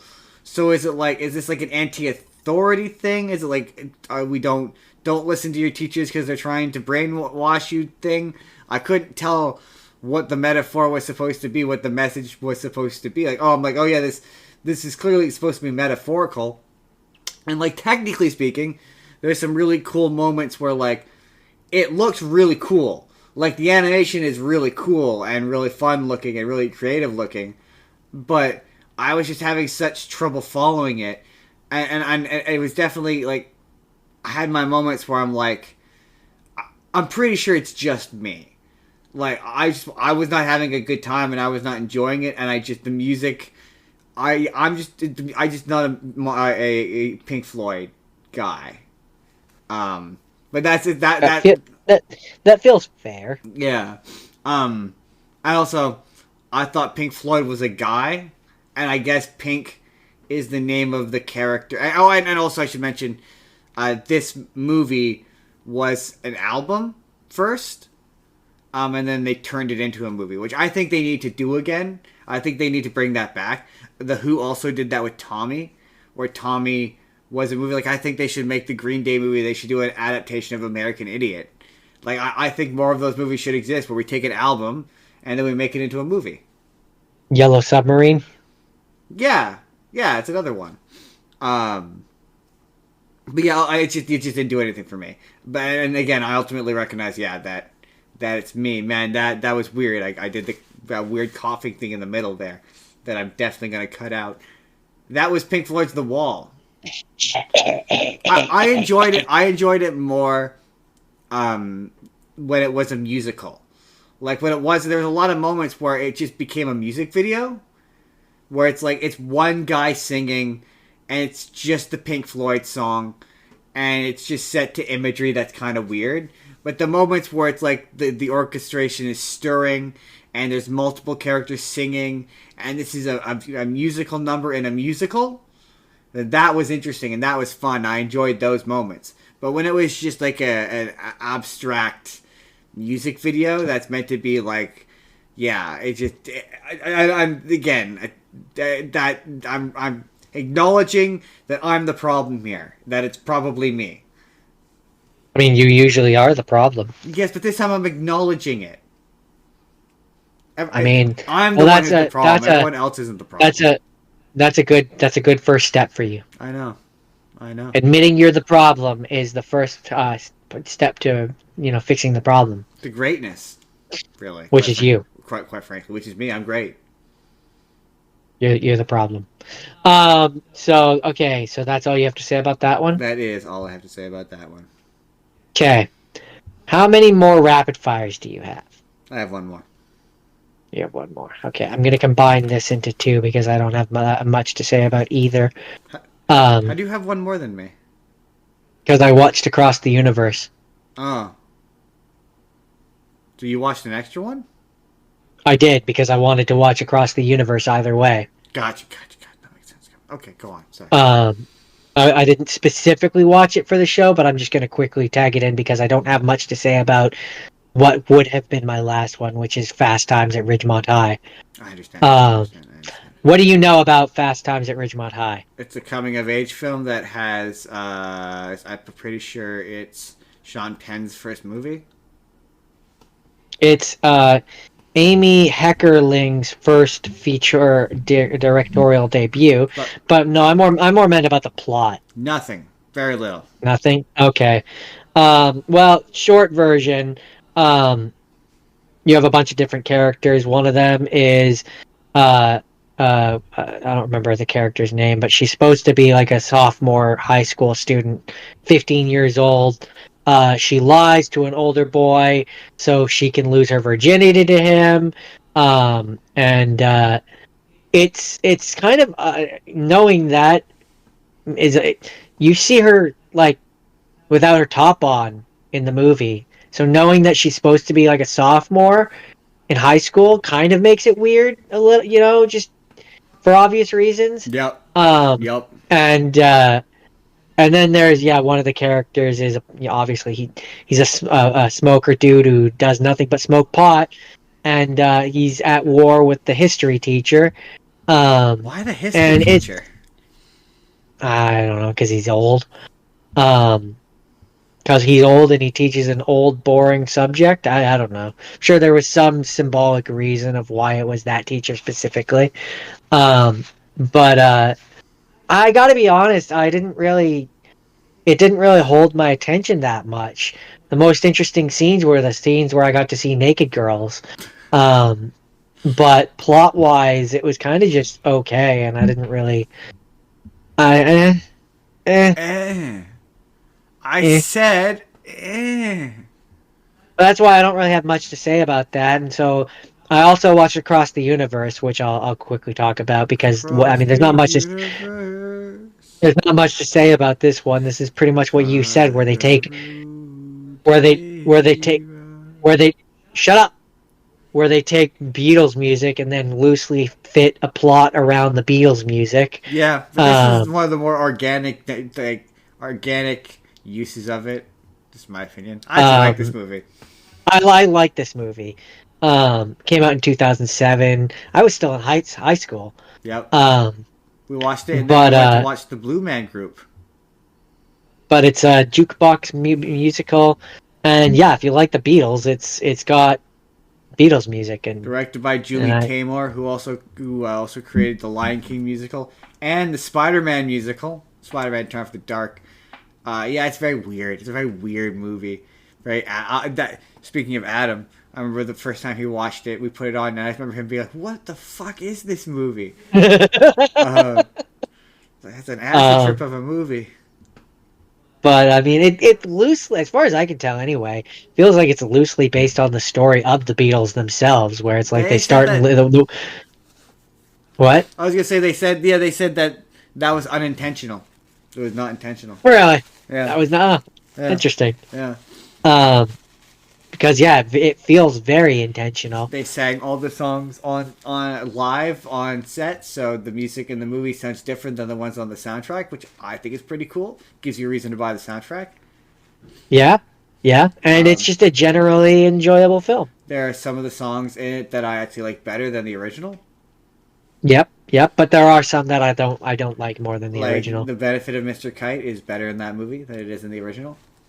Yeah, but Blackbird Singing on the Edge of Night is not better than the original. Yeah, I mean, I do like that version. Or I Want to Hold Your Hand is also not good in this version. I was not a fan of it. I appreciated it more the last time I watched it, but the first time I was like, nah, it's not doing anything for me. I don't care for it. I don't like it, as it were. Or is that it? Is that Across the Universe? It's Across the Universe! Her name is Henry, and she's a girl horse, but there's a lot of explanation for it, folks. So don't worry about it. I mean, it didn't. I will say I'm not going to read the budget because this isn't a full-on pick. But looking at this, it did not do very well. Tune in, drop in, drop off, drop back, drop, fuck, fall in, and explode. Although I will say I really like. She's So Heavy. Like some of the makeup is really cool, and some of the choreography is really fun. Like it's a genuinely good movie. If you turn I off, enjoyed it. I had a good time you with it. turn But off that's your all. brain. That's all my rapid fires. You turn off your brain, and you're like, just have fun. My last rapid fire is it's a movie starring Kristen Stewart, and Different Kristen. Jesse Eisenberg, and Jesse Eisenberg is a local town stoner, who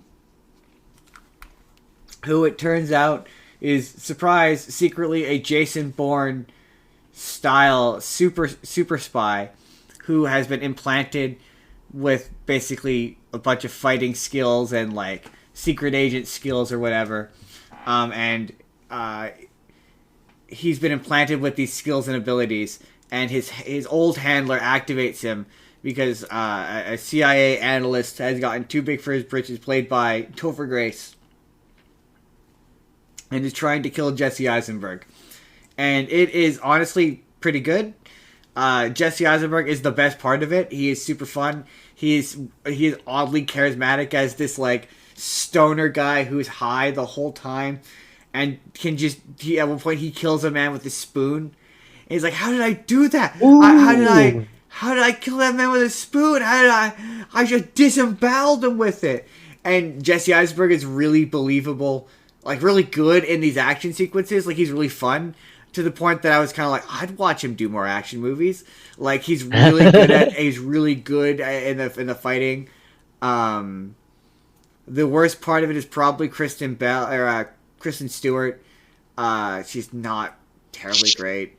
Topher Grace is funny as this like a guy, as the guy who's like gotten the authority to do this, but has completely fucked up this program.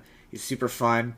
My one main issue with it is it kind of has a tone problem, where like it seems to want to be a comedy, but the music and just the performance, some of the performances are coming across very drama heavy, and so the tone is confused. Like it has kind of a tone problem. But yeah, Jesse Eisenberg is just genuinely really good. It's totally worth checking out for him alone. He's very good in it. That's it. That's American Ultra. And with that, I think we're done the rapid fires. That would be the end of the rapid fires. The end of the rapid fire. The rapid fires. So I guess I will start off the have scenes. And the first have scene that I watched was a little movie called Jay and Silent Bob Strike Back. It's a satirical stoner buddy comedy film, which was, a Kevin Smith one. It came out in 2001, and it's the fifth movie in the View Askew-averse. That it Skew-niverse? is. View Askew-averse. Had a budget of $22 million. Had a box office of $33.8 million. And it's dumb. But fun. It's dumb but fun. Just like those characters. Dumb but fun. Yeah, the cock knocker. My favorite part about that movie, my favorite part about stoner movies generally, is you can kind of sort of tell when the person who's making it has done the drug. And that's definitely like, everyone has this conception of Kevin Smith as being the stoner guy. And at the time when he made that one, he wasn't. And you could tell by the scene where, they're smoking pot and they hallucinate Scooby-Doo talking. And you're like, that's not how. That's not. I've never known a Mary Jane that made me do that. I've never hallucinated once. No, not like that. No. One of my later movies is actually the most realistic version in all the movies that I watched. Like the most accurate. Later on ones, it's like, oh yeah, these guys definitely have, but we'll get anyway. Yeah, it's very. I love that movie. That movie's very fun. I guess it really is a product of, you can tell, and I don't know how to say this. It's legal here, but you can tell that there's a certain period in time with these movies when you can tell it became more widely available. Is what I'll say. Right. Right. Some of these early 2000 ones, it's a big plot point in these things. And not really a thing I've ever had to deal with, but where they're like, yeah, we have to be like it's illegal. We can't let anyone know that we're doing it, and like it's a big plot point in a lot of these is like they have to hide it, Yeah. Right. and it's like where I am, that's not really a thing. Right. Right. Um, just saying. I'm just Benefit of saying. where I live, I suppose. But no, yeah, I mean, yeah, this one's dumb. I love the end where they get their money from the Chronic and Blunt Man thing, and they just fly from place to place, beating up the people that insulted them online, and half of them are like kids. Right. It's like it's so dumb Yes. in the best way. Right. And the fact that they got Mark Hamill to be someone who's a combination of the Joker, the Trickster, and Luke Skywalker is great. Um, yeah, I mean, yeah. Uh, it's really dumb, It's and it's fun. really, really dumb. It's really I dumb. mean, there's a lot of funny cameos too, but what else can you really say about this one? See, the Ben Affleck having the camera you do as a favor to a friend. Really It's good. dumb, It's dumb. but it's fun. It's dumb but fun. Dumb but fun. Jordan, is that it? That's really the summation of this week, if I have to be honest, is dumb but fun for Dumb most but of these. fun. Yeah. Oh, why does it happen every time I want to talk? Maybe you need to get a bottle of water and drink half of it. Okay. My next one is a movie. This movie was a problem for me, which is why I put it on here. There's a movie called Pineapple Express, and Pineapple.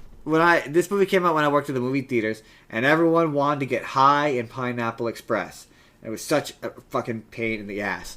And it's about okay, well, I guess we'll do a very brief plot breakdown. Basically, Seth Rogen is a guy whose job it is to serve people court papers, and he loves to do it while getting high and listening to talk radio.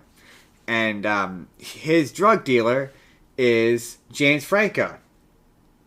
And while he's waiting to serve a guy papers, he happens to see that guy kill a person. And so Seth Rogen goes to James Franco, who helps him get away, and hijinks ensue. And I think it's all right. Like, everyone always says how hilarious it is and how it's like the pot movie. I thought it was okay. I wasn't like laugh. Like, to me, a major character in it is what's his name? Danny McBride. God. Danny McBride. And if you don't, I'm not a big fan of Danny McBride. And so your mileage is going to depend on how much you like that character. He's kind of a major plot of the movie. Like, not to say that there is like my favorite Seth Rogen character. I mean, Danny McBride never really plays a character. He's just always Danny McBride. Yeah, he gets to be a kind of more of a character in this, but he's still basically just Danny McBride. It's my favorite Seth Rogen character, which is like regular guy who has had like extraordinary circumstance thrust upon him. Seth Rogen, that's my favorite Seth Rogen. And so I like it when he's freaking out. So I thought it was funny in that regard. But like for me, it plays on like an experience in regard to that like I've never experienced. All of my Mary Jane activities were obtained legally.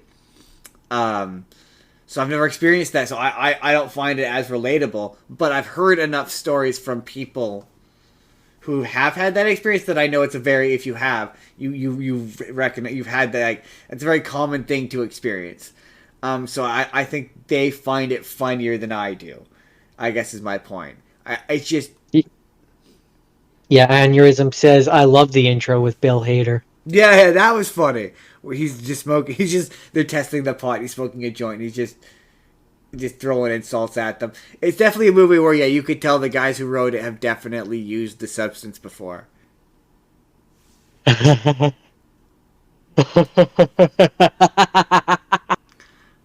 Yeah.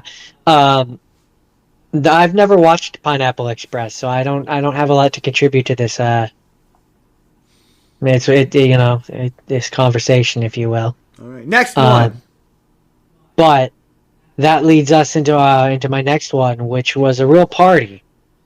It was a sausage party. Yeah, I know we talked about how I thought the ending of that movie was a hallucination.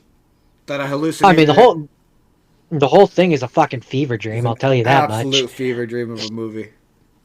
I mean, everything from the 4G to the humans just eating baby carrots, and they're children, man. They're fucking It's fucking children.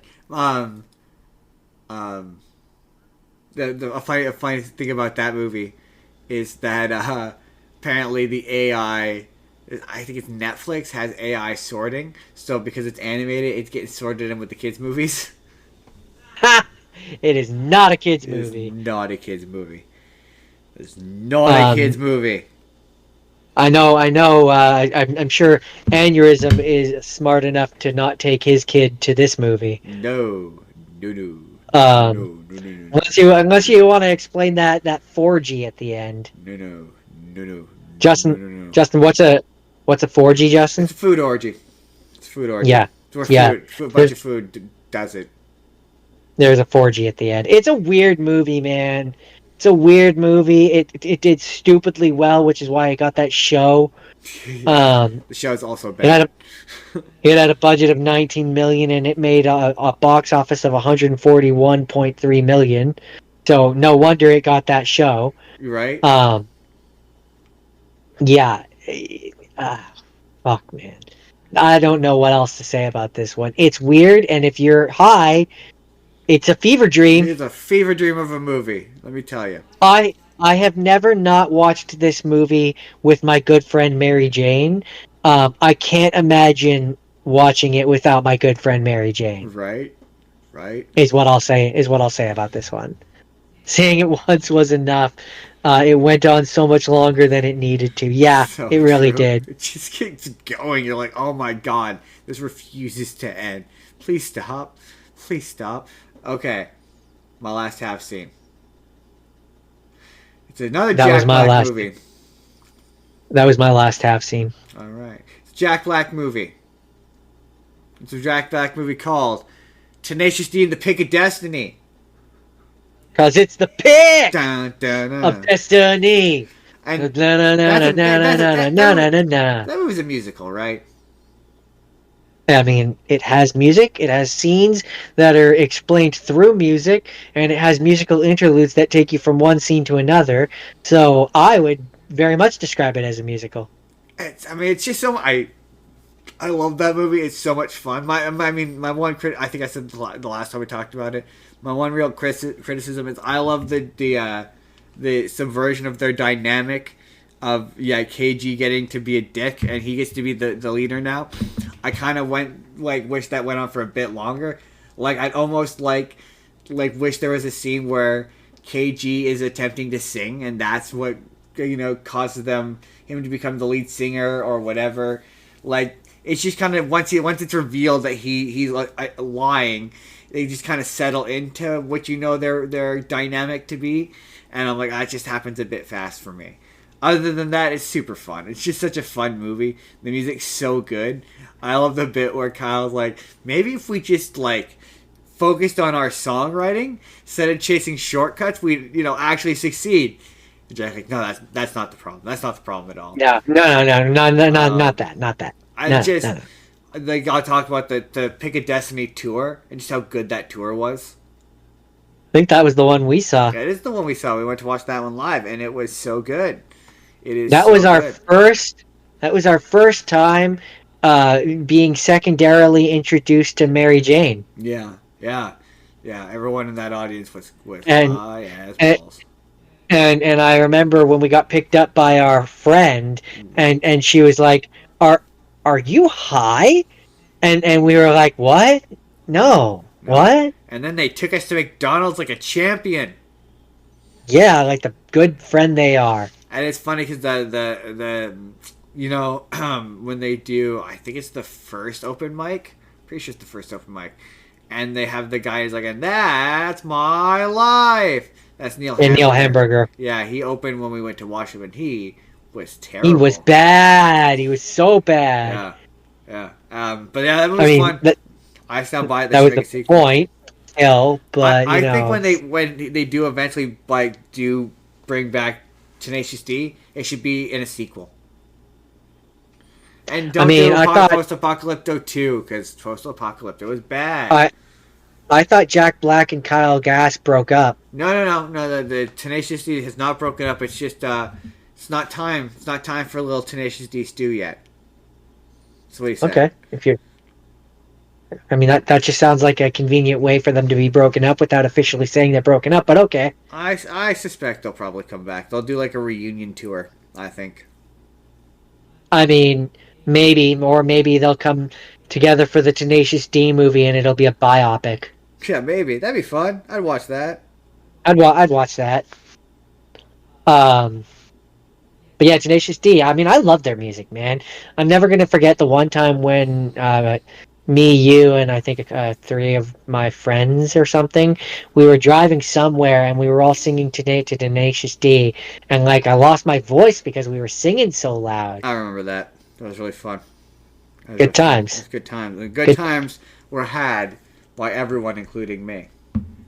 Yeah, everyone, especially you. Especially me. Next one, Joe. What's your first have not seen? What hadn't you seen? I'm the dude, man. I'm the dude. He's the dude. I watched The Big Lebowski. That was one of my have not seens. That movie's really good. I love that movie. It's a very fun movie. Jordan, have you paused to consider that when we talk about The Big Lebowski, we've talked about The Big Lebowski. We're going to be talking about The Big Lebowski, dude. Jordan, I'm the dude. We're going to talk about The Big Lebowski, dude. Dude, we got to talk about the dude. The dude. Jordan, that rug, it really pulled the room together. The rug really pulled... Shut up, Lonnie. Donnie? Shut up, Donnie. I didn't like what happened to Donnie. I wasn't so much a fan of what happened to Donnie, but shut up, Donnie! Shut up. I mean, if you just shut up, Donnie. If Donnie had just learned how to keep his mouth shut, maybe Donnie would have made it till the end. Spoiler alert. He doesn't make it to the end. Steve Buscemi, he's also really good in that movie. John Goodman, phenomenal. Jeff Bridges, so good. Yeah, I mean, it was a fun movie. It had a budget of $15 million. Made $47.4 million. I just love how he just wanted them to pay back his rug. Right. I just want a new rug, man. That's all I want out of this. I don't want. And John Goodman is fucking crazy and makes everything so much worse. He's absolutely insane. John unhinged. He's absolutely insane. Yeah, this movie was fun. It was a lot of fun. Yeah, it's like it's supposedly supposed to be like a modern Western, is the idea. I could see that. And it was definitely not like, in terms of, because that's kind of my angle this week, is I'm like, how accurate is their pot representation? And I would say that this one was fairly represented fairly well. Just made the dude really chill. Yeah, he's chill. He's the dude. Dude, this is the dude, man. This is the most agitated I've ever seen you get, dude. You're getting emotional, dude. You gotta stop getting emotional, dude. I'm telling you, dude, it's gonna be fine. How is it gonna be fine? We gotta. Yeah, every one of his characters, Jeff Bridges, every one of his characters is just the dude. From this point on, every character is the dude. The Kevin Flynn Tron Legacy, he's the dude. The Penguin in Surf's Up, you better believe he's the dude. They're all the dude. Apparently, wait, when did this come out? Hold on. This came out in 1990. Oh, so that is a direct result of this. That's funny. Hold on. I gotta get back to that section so I can read that little bit out loud. Legacy. It's become a cult classic. Yada yada yada yada. Where was it? I saw something about the Cult of Dude. Cult of Dude. Dudism. Dudism, a religion devoted largely to spreading the philosophy and lifestyle of the film's main character, was founded in 2005, also known as the Church of Latter-day Dude, which is obviously making fun of the Church of Latter-day Saints. Organization has ordained over 220,000 Dudist priests all over the world via its website. Also, a book has come out. And 2 species of African spider are named after the film and main character. Ankylosymus Big Lebowski and Ankylosymus Dude. That's funny. That's very funny. Apparently, they will never make a sequel to the Coen brothers have said they will never make a sequel to the Big Lebowski. But John Turturro expressed interest in reprising his role as Jesus Quintana. Yeah, they kind of made a sequel involving him. I can't remember exactly what the deal with it is, though. They said that they would do like a spin-off, basically. But it was fun. I don't have much more to say about it. He's the dude, man. He's the dude. My first one as a movie. It's Cheech and Chong, known stoner counterculture characters. Cheech and Chong, Cheech Marin and Tommy Chong. This is a movie. It has a plot. It's very loose. They end up getting together, and they wind up with a truck that's made out of a particular kind of resin, that's basically made out of weed, and it's a bunch of cops are chasing after them, led by you remember in Brooklyn Nine-Nine? Go on. You know the something Brogan, the old cop writer or whatever. Oh yeah. He wrote detective novels. Yeah, or whatever. He's in it, and he's like the head cop, and they're chasing after him, and the Cheech and Chong they get in various shenanigans. They wind up picking a couple of women. One of the women, she's Janice, like the Muppet Janice. Yeah. She talks like that, really? For sure, really? Like that, really? For sure, really? Yeah, she talks like that. And I tried to look it up, and dude? I'm like, is Janice based off of this character? Nope. Seemingly no. But she talks and looks just like her. It's so... I mean, this woman's probably dead. But, I don't mean it in a mean way. It's just that's just what she sounded and looked like. There's just so much of it is Cheech and Chong in a car just driving and getting high. It's just and it's like it's where I'm like, okay, I kind of get where people get this like misconception that weed makes you hallucinate, because it's like, yeah, they're smoking weed, but they're also doing like copious amounts of other drugs in these movies. Yeah, for some of them anyway. Yeah, where it's like, at one point he like does a bunch of acid, another point he does a bunch of quaaludes, and like, yeah, they're just doing various drugs throughout the movie. And I thought it was funny. Like, there's one point, there's a character who's a reporter. She's an Asian girl, and her name is Toyota Kawasaki. Toyota, like the motorcycle? Yeah. And I was like, okay, that's a funny joke. That made me laugh. There's certain jokes that are funny. Anyway, Cheech Marin, he's very, very young. And he's one of those actors who I only really know him as, like, older Cheech Marin. Yeah, I know from Polly. Yeah. And so, like, seeing the guy who owned the parrots. It's one of those experiences where seeing him young is weird. It's like, I've met guys who look like him, like a lot like him, actually. It's very weird, but like, it's funny because I can very much believe that, yeah, they've done these things, because Tommy Chung just kind of borderline catatonic for most of the movie. He's so high, and like in a way that seems like he's actually high, like Easy Rider style. Like yeah, they both just spent the entire time getting high because there's certain moments in the movie which like they were stand-up comedians, and what I tried to Google what their stand-up is like, but it just kind of seems like a lot of the dialogue in this is just like routine from their stand-up. It's really odd. I could believe that. I could absolutely believe that. Yeah, it's not to say it was like I say, it's not to say it wasn't funny, but again, I think I was over my threshold for these kinds of movies where I was like, it's not really doing anything for me. I will acknowledge, it's definitely like I see its iconicness where I'm like, oh, okay, I get that reference now. It's definitely one of those movies. I see. I was gonna come back. I understand. I understand. I get you. So, if that's all you have to say about that, that's all I have to say about that. Then I will discuss my final have not seen. ... I watched Smiley Face, which, of all the ones that I watched this week, is probably the most. I mean, especially considering how much she's supposed to have eaten in it, but the most accurate representation of weed in movies that I probably saw all week. Smiley Face has Anna Faris, who is a young woman.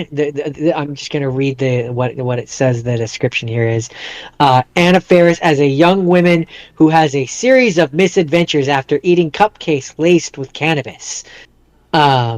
Which who boy does she?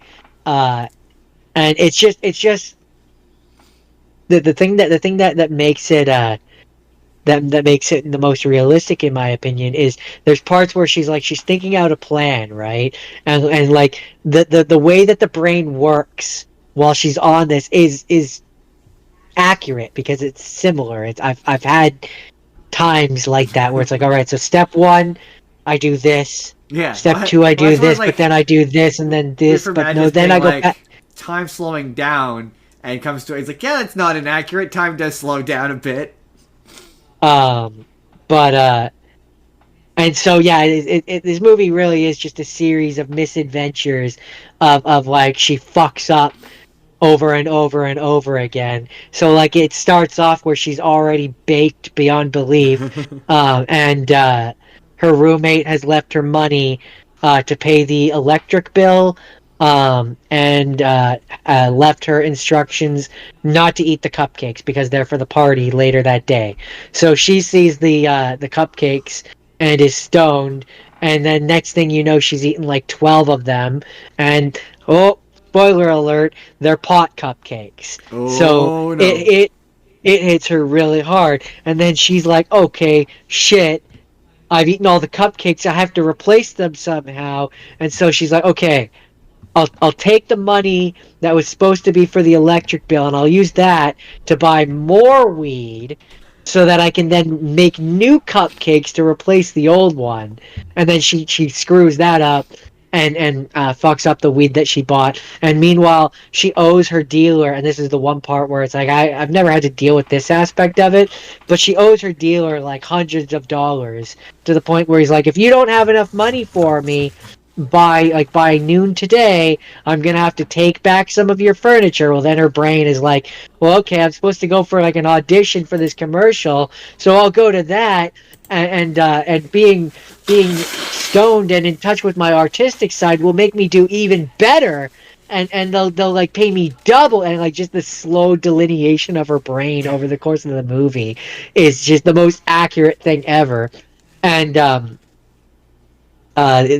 this movie has a bunch of characters, a bunch of actors rather, which you definitely know. Like it has Jane Lynch, John Krasinski, John Cho from that's what Harold and Kumar. He's Harold. Harold and Kumar. It's got Danny Trejo. And I mean, it's got some other people, but those are the bigger ones that I know by name.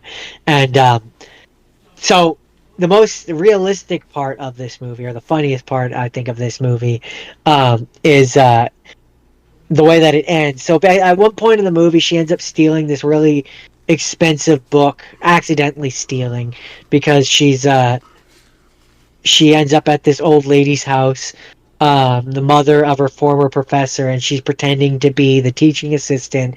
And so the mom entrusts her with a first edition copy of the Communist Manifesto, which is a really famous book, I guess.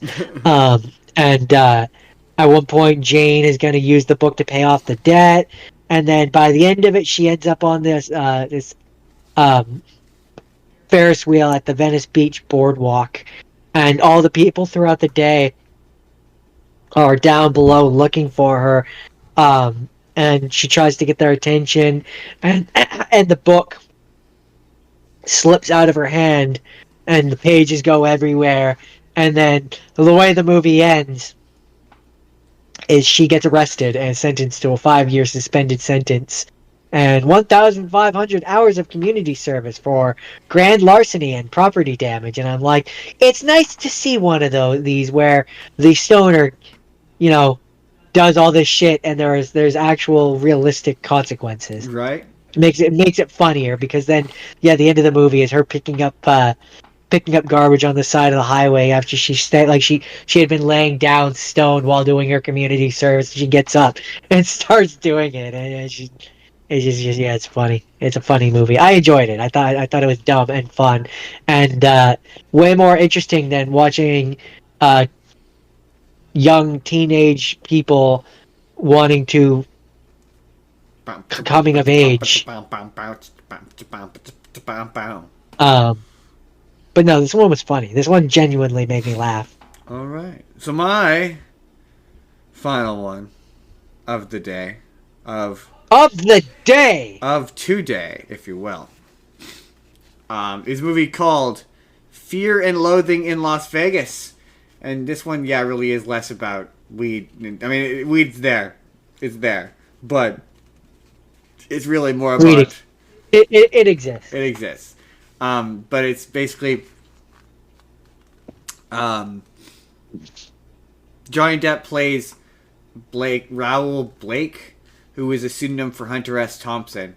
And it's an autobiographical story about a semi-autobiographical story, where basically he goes to town, to Las Vegas, and he just does a bunch of drugs, just like a ton of drugs, and essentially terrorizes Las Vegas for a whole weekend.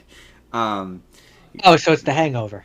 Yeah, kinda. But he does way more drugs and varying types of drugs.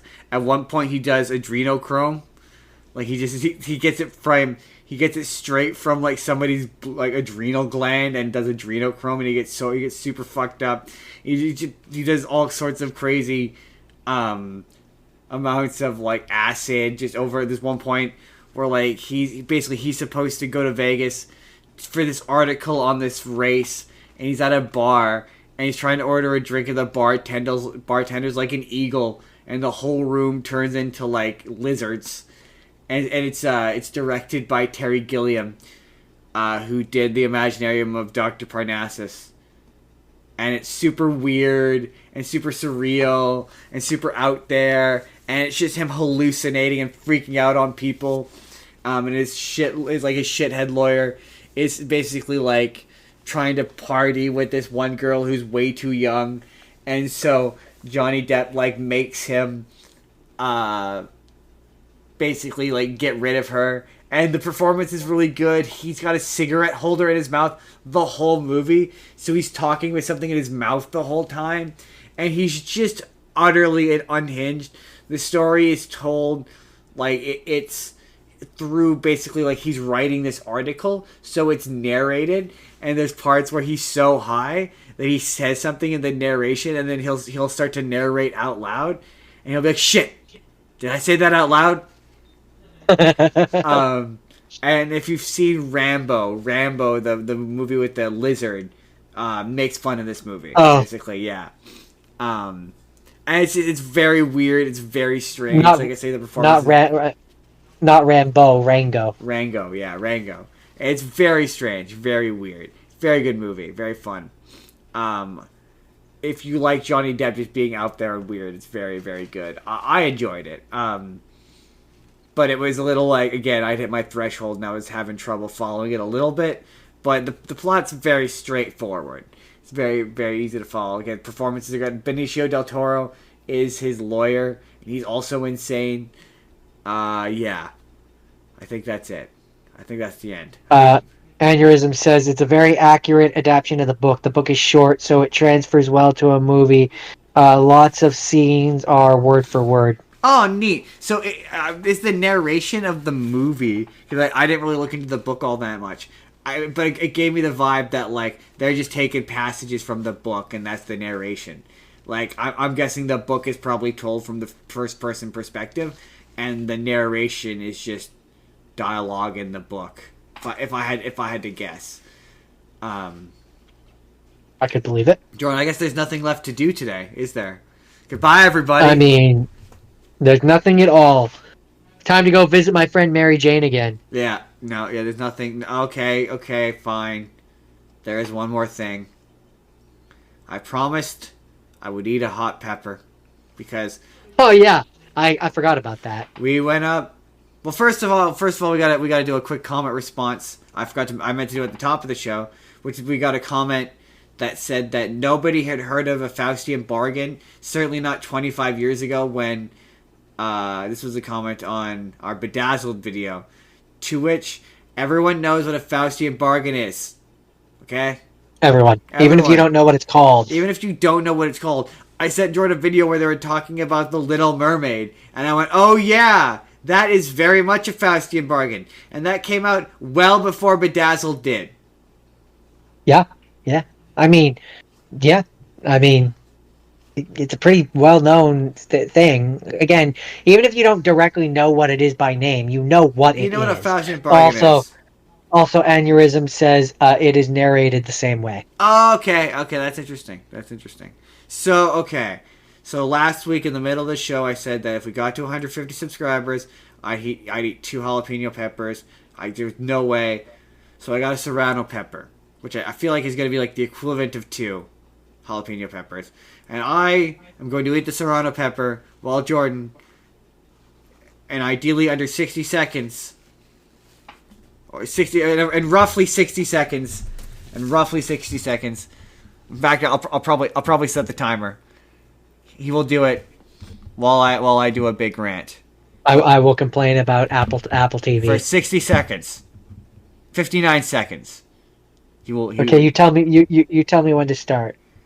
I will tell you when to start. I have to go get the pepper and my milk, and I will be back. 1 second, Jordan. Entertain the audience until I get back, and then we'll do the show wrap up while I'm pepper mouthed. Okay, I'll be back. 1 second.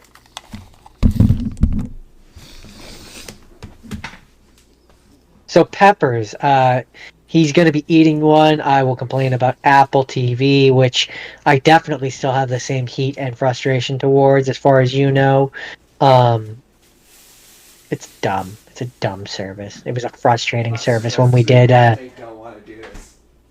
When we did Hanna-Barbera, it was frustrating. But hopefully he'll be back in a second now, and there he is. Okay. Put the headphones on, Justin. Put those headphones on. Justin, I know you can hear me. Put on the headphones. Put on the headphones, Justin. Okay, I'm back. There we go. Okay. And now we put on the headphones. Okay, here we go. Okay, tell me when to start. I cannot stress to you how much I don't want to do this. Yeah, well, you'll eat that whole thing if you know what's good for you, boy. Oh my god. Okay, 3, 2, 1, and big rant. Hot pepper. So the thing that was frustrating about Apple TV was when I was trying to do Hanna-Barbera, it told me that Flintstones was on there, and so I subscribed because it was on sale, and I was like, okay, I subscribed $3, and then I had to pay additional money for it. So it's like, why did you tell me it was on there and then have to charge me additional money? And when I first signed up, I didn't see any movies that were specifically on Apple TV that would make it worth signing up just for Apple TV. I've later found I think there are some, but not enough for me to really think that it's worth specifically signing up for them. Which Ugh. just brings me to my frustration towards different streaming services in general. I wish there was one place where I could watch everything instead of having to pay for 15 or 16 different subscription like places. I'd pay to like have more. I pay like $30 for one location as opposed to paying $15 That's for all you three get. different ones. And that's my short angry rant. All right, Justin, you've had enough milk. Suffer through the heat without it. Oh my god. Oh, it's hot. Ow, ow, ow. Okay, Justin, we got to wrap this up. You got to stop drinking. So, if you remember to click that link that Justin's going to put in the description below. We have a Discord, which the link should be there. There's a Patreon if you want to buy us a coffee. Justice Spurr. It's Justin's business that you. Ow! Fuck me! Ow! It's Justin's business at gmail.com. Oh my god! Ow! Fuck! Ow! He has a TikTok, Justin Spurr TikTok. There's Spur of the Moment P on TikTok. I do MineCraft Monday every Monday. Oh my god! It's one more spicy I was expecting. Ow! Motherfucker! Ow! On Twitch, Zethgore187. Ask for the tour if you want to hang out for like an hour. What else? Did I miss anything, Justin? I think that's everything. What? Sorry. Ow, motherfucker! I'm pretty sure I've done all the send offs. What next week? You said that you wanted us to do talking animal movies. Jordan, talking animal movies. Go. Talking animal movies that ideally are not Disney. Yeah. Cartoons, live action. You can do the works. And you can sneak one or two Disneys in there, but I am putting in a limit of no more than 2 Disney. That feels fair. That feels fair, yeah. Talking animal movies next week. Ow! Oh, son of a bitch. It's just his business. I'm on TikTok. Join MineCraft Monday. I gotta go. It hurts too much to talk. I will see you next week, everybody.